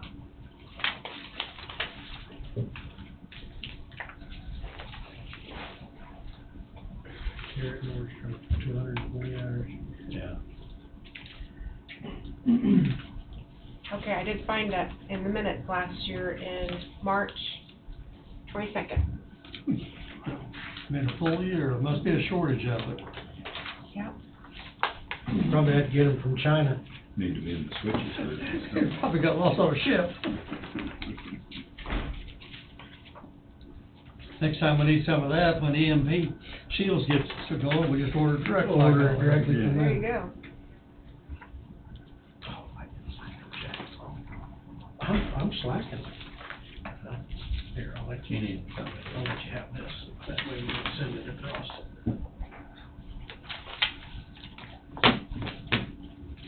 Could've sworn I looked in there for a signature page.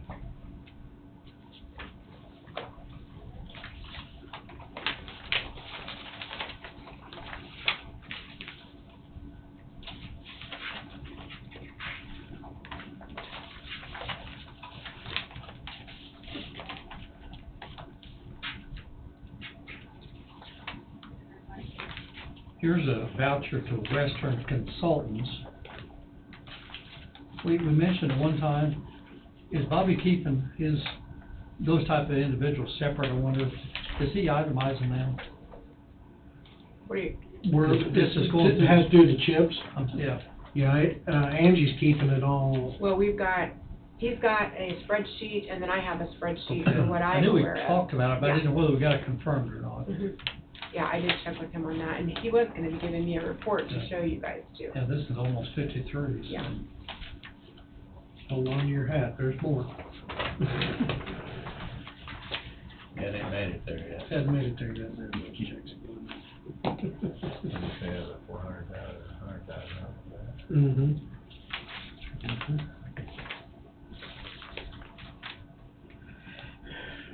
I would say, just ballpark figuring, I'd say just the legals is probably pushing 600,000 so far.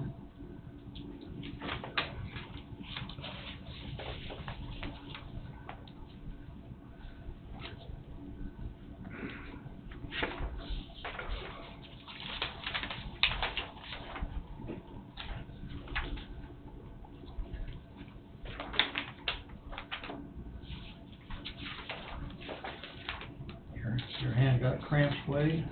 Well, I think we're to the next batch. We are. Yeah, but my back's got cramps right now. Oh. Self-inflicted. You're exactly correct. Go through the checks. I'm about ready to ask Andy for some painkillers. Oh, I'll just take this. Oh, you just want checks?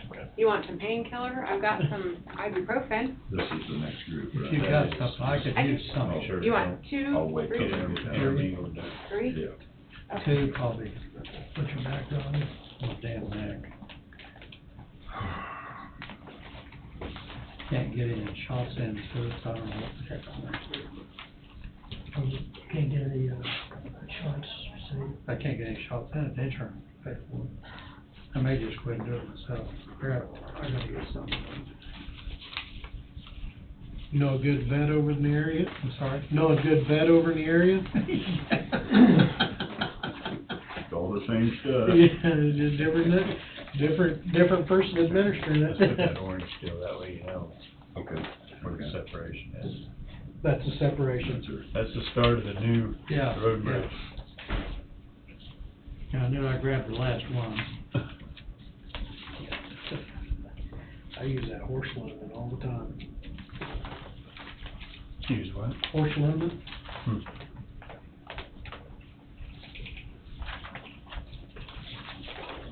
Yeah, thank you. Mhm.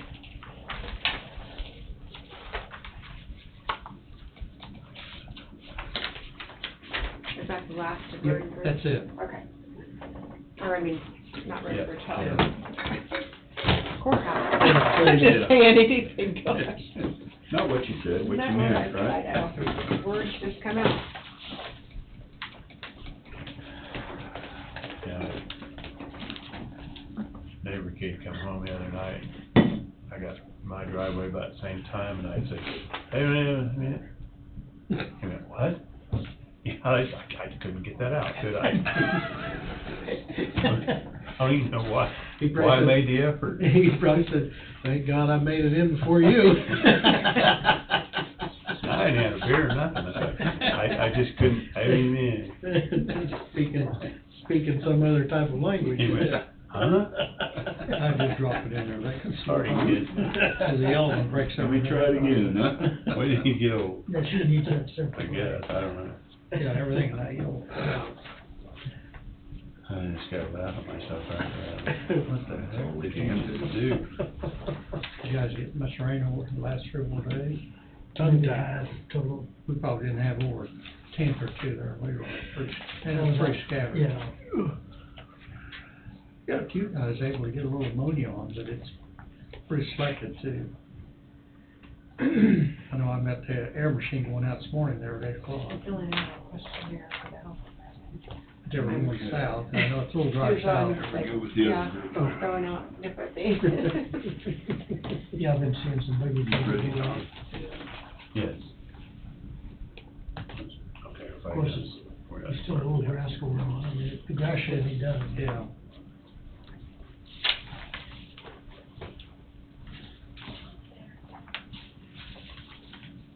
Oh, yes.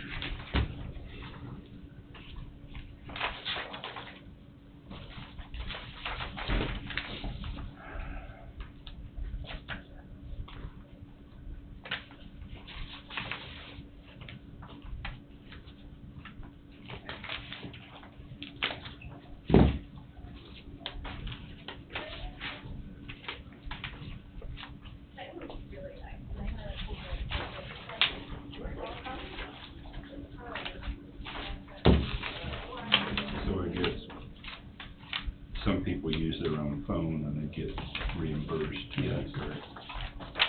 All right, I don't want that back.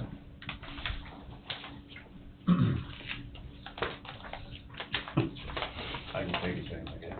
I want that. Plenty? Yeah. Cause he got a voucher here for his, boots and his phone. And he attach the receipt for it to it. Yeah. Boot reimbursement. I think that's why No I did problem. that, so that Probably the why boot you on there. showed the boot on there. Oh, did it? Yeah. Oh, I seen the swine food and all like that. Oh, there it is. Angie, you want this separate? Yeah. Just send it, I'll get it here. Not a problem. I was like, what? What's that? Right. I didn't go look all the way. Didn't look for the boot, did you? I mean, I was like, I like the Hoovers tickets, I read tickets on one. Yeah.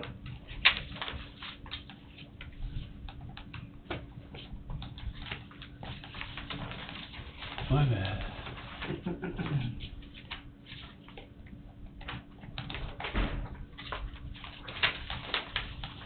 So I could take the whole. It's all right, I'll work here, so I'll do it.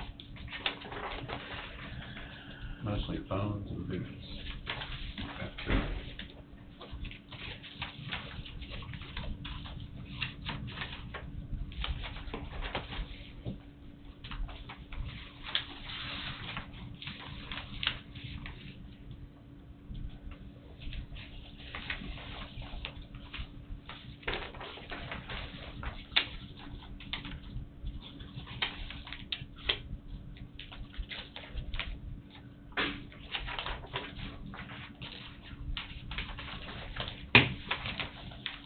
Oh, that's on the-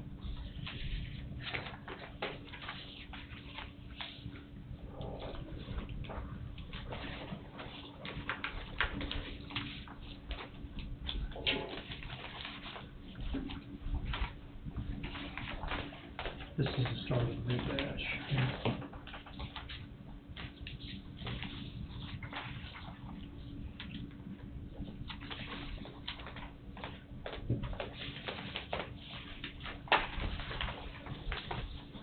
So if you guys are up for another motion before this day's over. Oh, sorry, Don. You're fine. We got a application for that tourism board. Oh, that was quick. I so moved. We twisted old Mark's arm, he didn't have any place to go. No, he was back against the wall. Yeah, He was, he's coming in bad spot. he was in a bad spot, poor guy. I'm moved, I'll second it real quick. Okay. We probably ought to, like, Make a motion, I guess, right one. read it at least. Yeah, we better read it first. Or do we need to make a motion to appoint Mark Peterson to the tourism board? Does that need sufficient enough? And convention board Tourism and Convention Board, yeah. for, effective, we gotta say that. Yeah, 'cause you're gonna have to backdate that, or not backdate it, but Well, no, but, for 2-year term expiring, they expire in December, so 12.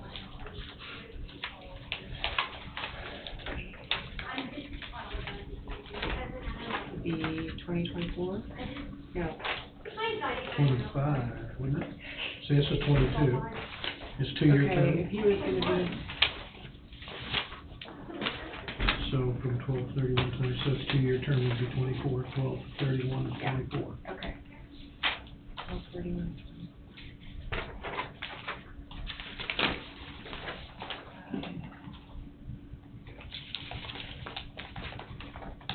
I don't know. I don't know where that is. Yeah, well, I mean, I don't know why the colored paper separates.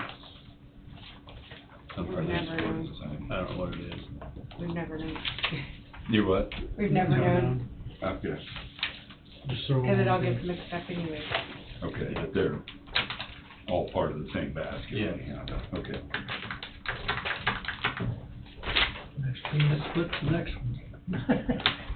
I think some of that last bunch maybe should have been in the one before, because there were also some boots and, there were some reimbursements in the last 4 or 5 years. They'll sort it out. Road and Bridge, I think. It won't matter when it gets filed.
I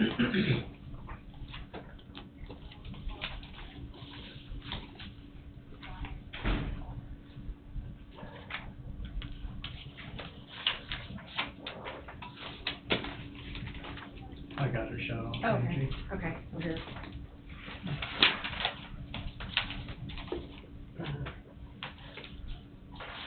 Move to appoint Mark Peterson as a tourism and convention board for a 2-year term effective March 27, 23 until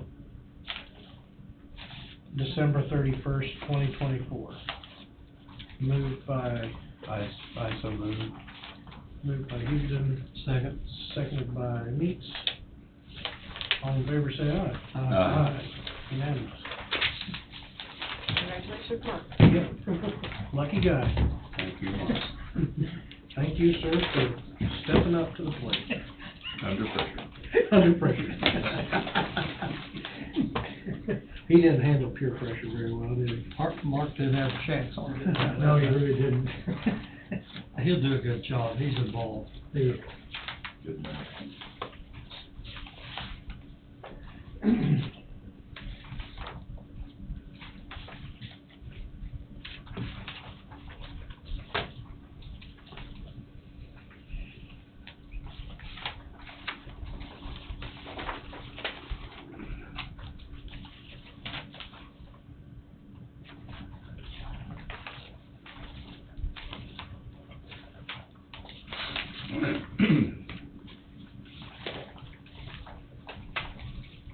Okay, so I will update your appointed board. Looking ahead, we've got 2 coming up for the airport board in May. So, one is from District 3 and one is from District 1. Do you have any idea if they want to continue or not? We can find out. I don't know what I'll do else- that. I'll I don't check know what and find out. everybody else Who's in is. District 3? Don Voorhees And Mark. and Lowell Wood. I don't know either one. I'll find out, but just keep that in the back of your mind, and then I'll report to you next week or whatever.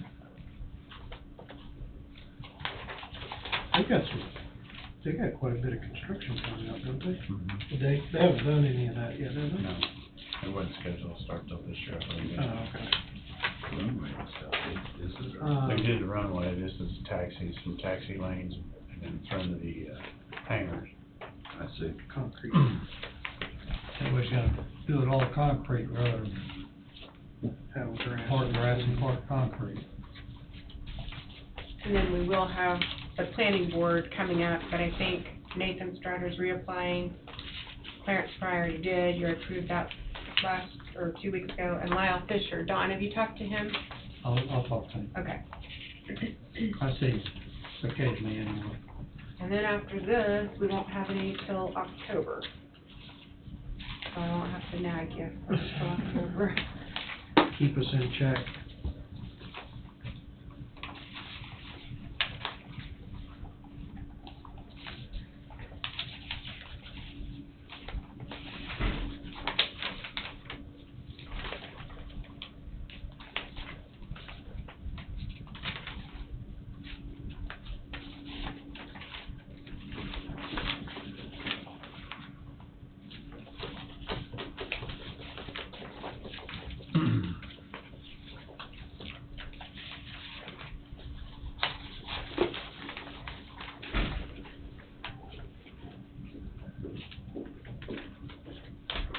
$2.45 a gallon per desk.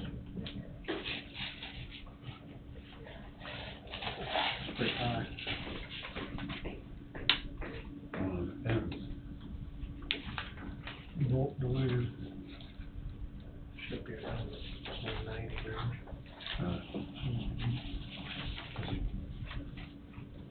We buy a jug just for what people pick up the gas. Oh, yeah. I bought it on sale for less than $9 a year ago. What is that, 2.5 gallon jug? I bought a pallet of it.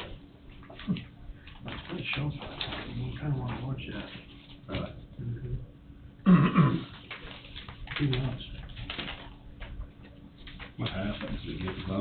crystallizes, separate or what? separates, yeah, Right. it's crystallized. I didn't know that. Well, I better check your date on it. I'll let it drop away. I'm just shaking it. We have trucks sit for months at a time, we'll take them out, fire them out, drive them down the road and whip them from side to side, shake them, they'll pin the tank really good. Breaks all the crystals up, puts them back into the liquid. You have to stick your blow nozzle down in there and Yeah. boil her a little Oh, bit. God, that'd be a mess. Oh, that's a sticky mess. I'd put it in out, wouldn't it? It wouldn't just stir it probably. Yeah, it'd find its way around the blow nozzle. Yeah.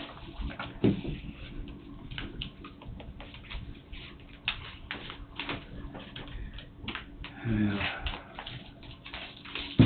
I kind of question how that really works, how burning urea makes it better. But They got an inside train there at the shop, county shop? Well, I bet they do. Yeah, I bet they do.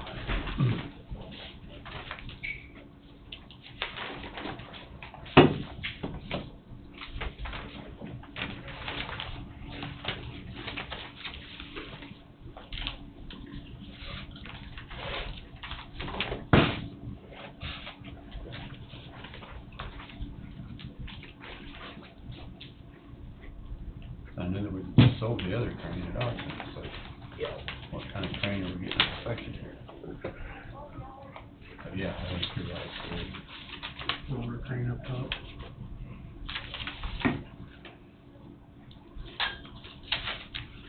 You need this piece of paper, this application, deal back.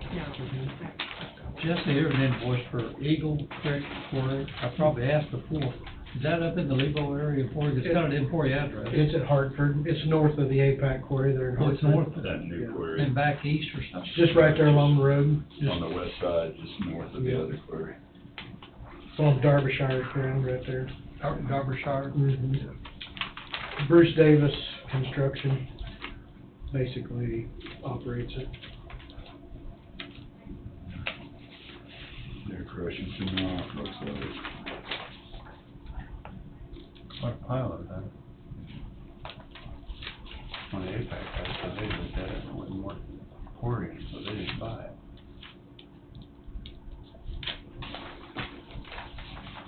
Well, they found some there anyhow. Look, something happened. I think they're even making state certs on it all. Yeah, they're AB3 probably. They probably do AB3. They don't have any state concrete rock, I don't imagine. Probably just commercial concrete rock. It's hard to find. Yeah. Yeah. Good concrete rock. We call it and Neil Shea. We haul from Neil Shea for the Lions Camp. I'm sorry? Yes, between them and Clearwater. Because they have a. We questioned the price here, 3 weeks ago, 4 weeks ago. month ago. Month ago, Yeah, month ago, we questioned the price. Well, I just, This is 440 gallon of Ruby, and 440 gallon of Ruby, so they must have delivered it with a small truck. What is that Ruby Red going for? Both these are March 15th, both of them March 15th, 324 gallon. Two invoices are 440 gallons the same day. So one of them went to New Strong Tank and one to the Lebo tank. So $3.29 a gallon for Ruby Red off-road. 329, yeah. 324. 324, yeah. making 50 cents or something. Well, you're looking at a short load though too. Yeah. I think my bulk price this morning was $3.29 for on-road fuel. So that put your off-road fuel. I think Lewis Hall has some, and the dealer out of Ridley does some. That Ruby Red's good fuel. We never had Ask trouble. about it, that's good stuff. That's the way my. Matter of fact, I tried to find it over in Missouri, where I pull it over that way. I'll buy 5 gallons of it and put my mix in with it. Yeah. It's so good fuel.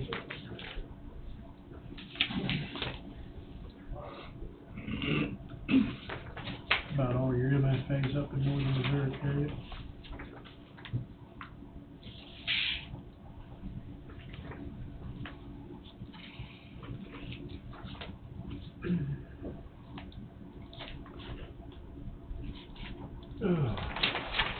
Let's go for a nice local fish. It was stuck on the. That's the reason I don't go here with flips, you stick together. I may go hit your. Don't like paper flip, or don't like stick leaves. Yeah, I do.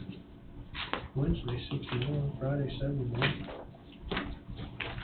64. Seems like they move out of that one once that water starts warming up. Oh, really? So the rains come and the river comes up, then they move back in. Weird.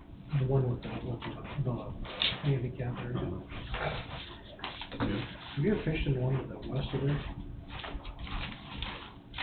Yeah. Nothing there. No, it's already water. Oh, okay. Yeah.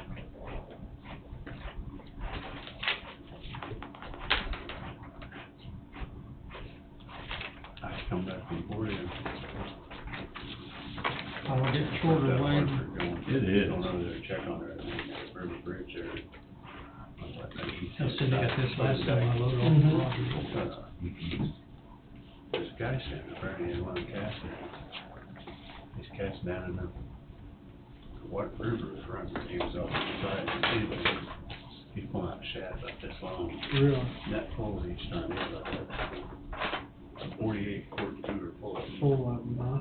What in the world is he gonna do with it? He makes his own bait. Oh, makes him his own bait. So if you got another cooler, if you had 2 coolers full, you can make, mixes it with cheese and something else, and it's like 4 55-gallon barrels of it. Fills about a 5-gallon bucket. 5-gallon bucket. Wow. You wouldn't think cheese would ever stick to it. I don't know, he was telling me all kinds of stuff, he could do with it. I just did that cheese. Yeah. You saw it cook, Tom? Huh? To put on the cook?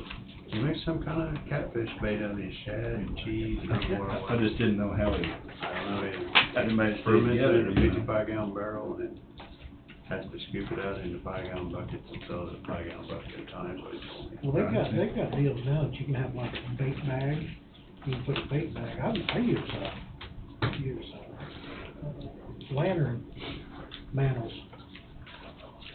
I'll stuff that stuff in the mantle, then I'll take my hook and I'll shove my hook down in there, and I'll tie the deal off up above my hook, tie it in a knot, the mantle off, then you can cast it out there, you don't gotta worry about throwing your bait off. And then it just sits there, float, and, Okay. put your sinker about that far away, that way it comes up and floats. And your turtles aren't sitting there pecking at your bait. That's it. They come in there and grab it, you just pull the yank, and it goes right through that mantle, right in there. I got tired of throwing my bait off, and then you sit there and them daggum turtles sit there and peck at it. Sit out there for hours and not have anything on your hook. Y'all done, Chief? That is it. Okay.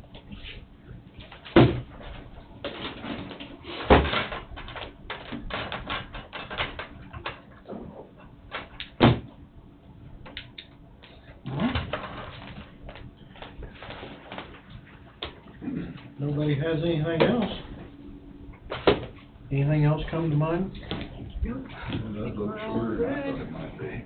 I figured we'd be 2 o'clock. I figured at least 3, but everything's went real smooth this morning, so. Yeah. Everything's good. So you're gone next week. Do you want us to wait on the salary resolution till you're back? Because next week's the 7th, so it'd be the 14th. I mean, what you on that? Yeah. Or are you good with whatever? I'm fine. Okay, I just want to make sure. No, I'm fine. Okay, so we can get that ready maybe then for next week or. And if we don't have it ready, then, Yeah, no, it seemed like everybody was pretty thorough and okay.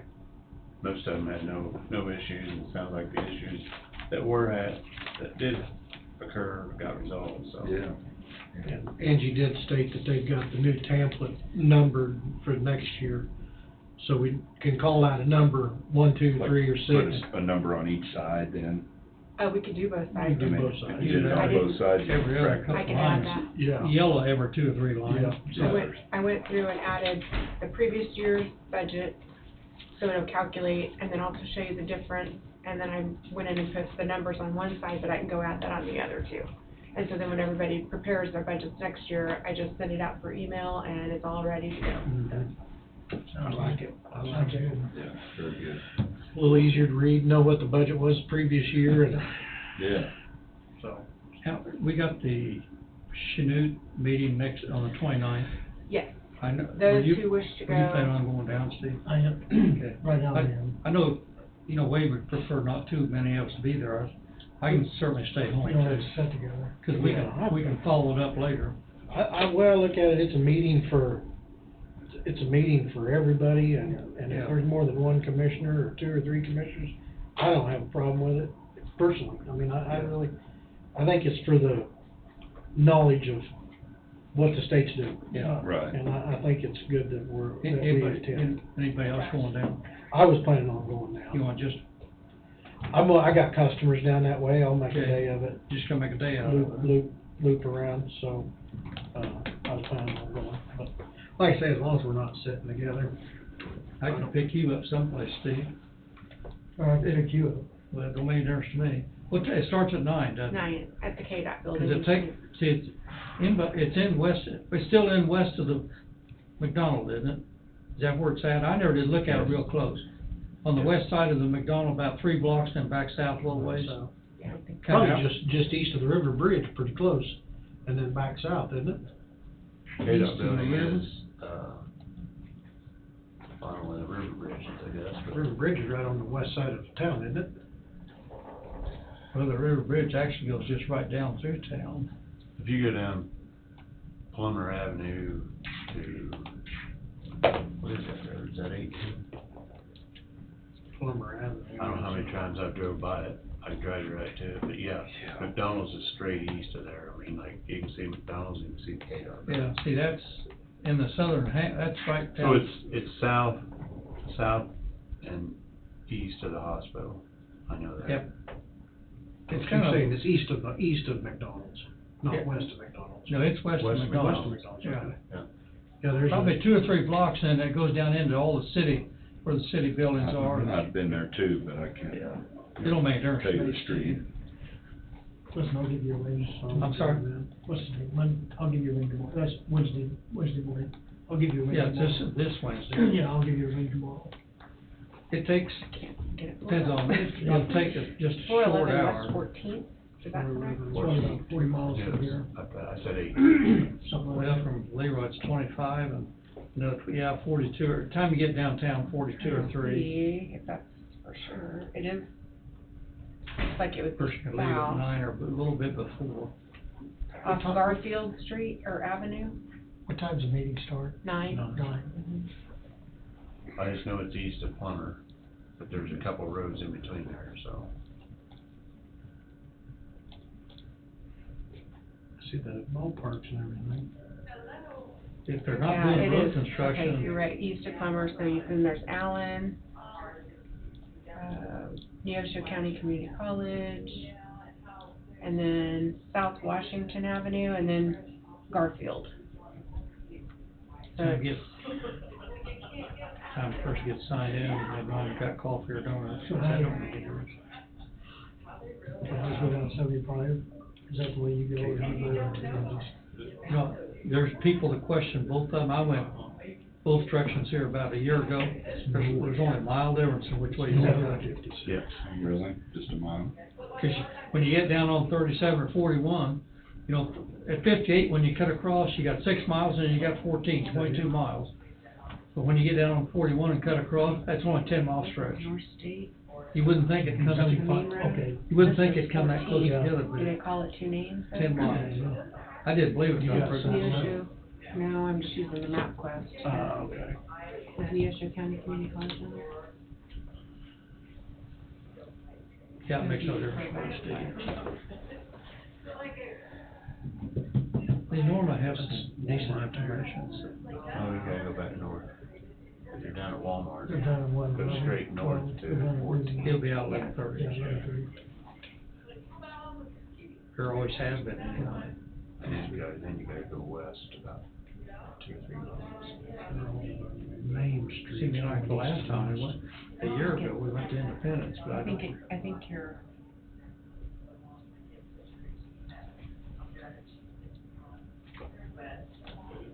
is that Iola? This is Iowa. No, Chinook. Oh, Chanute. Oh. No wonder we couldn't. Yeah, yeah. No, it's the other way from McDonald's. Yeah, I was going Iowa. Okay, now, I'm, yeah. getting to be a long day. Now I'm smelling what you're stepping in. Okay. I got you. Yep. If I'm not there, I'm in Iowa. You say, where's the coffee and donuts? Iowa Animal Hospital, and I thought, well, maybe they have a division in Chanute. Tell me. With that note, I think we'll adjourn at 2:11. Yeah, if you don't hurry up, it'll go to 3 o'clock real quick. You, like spicy stuff.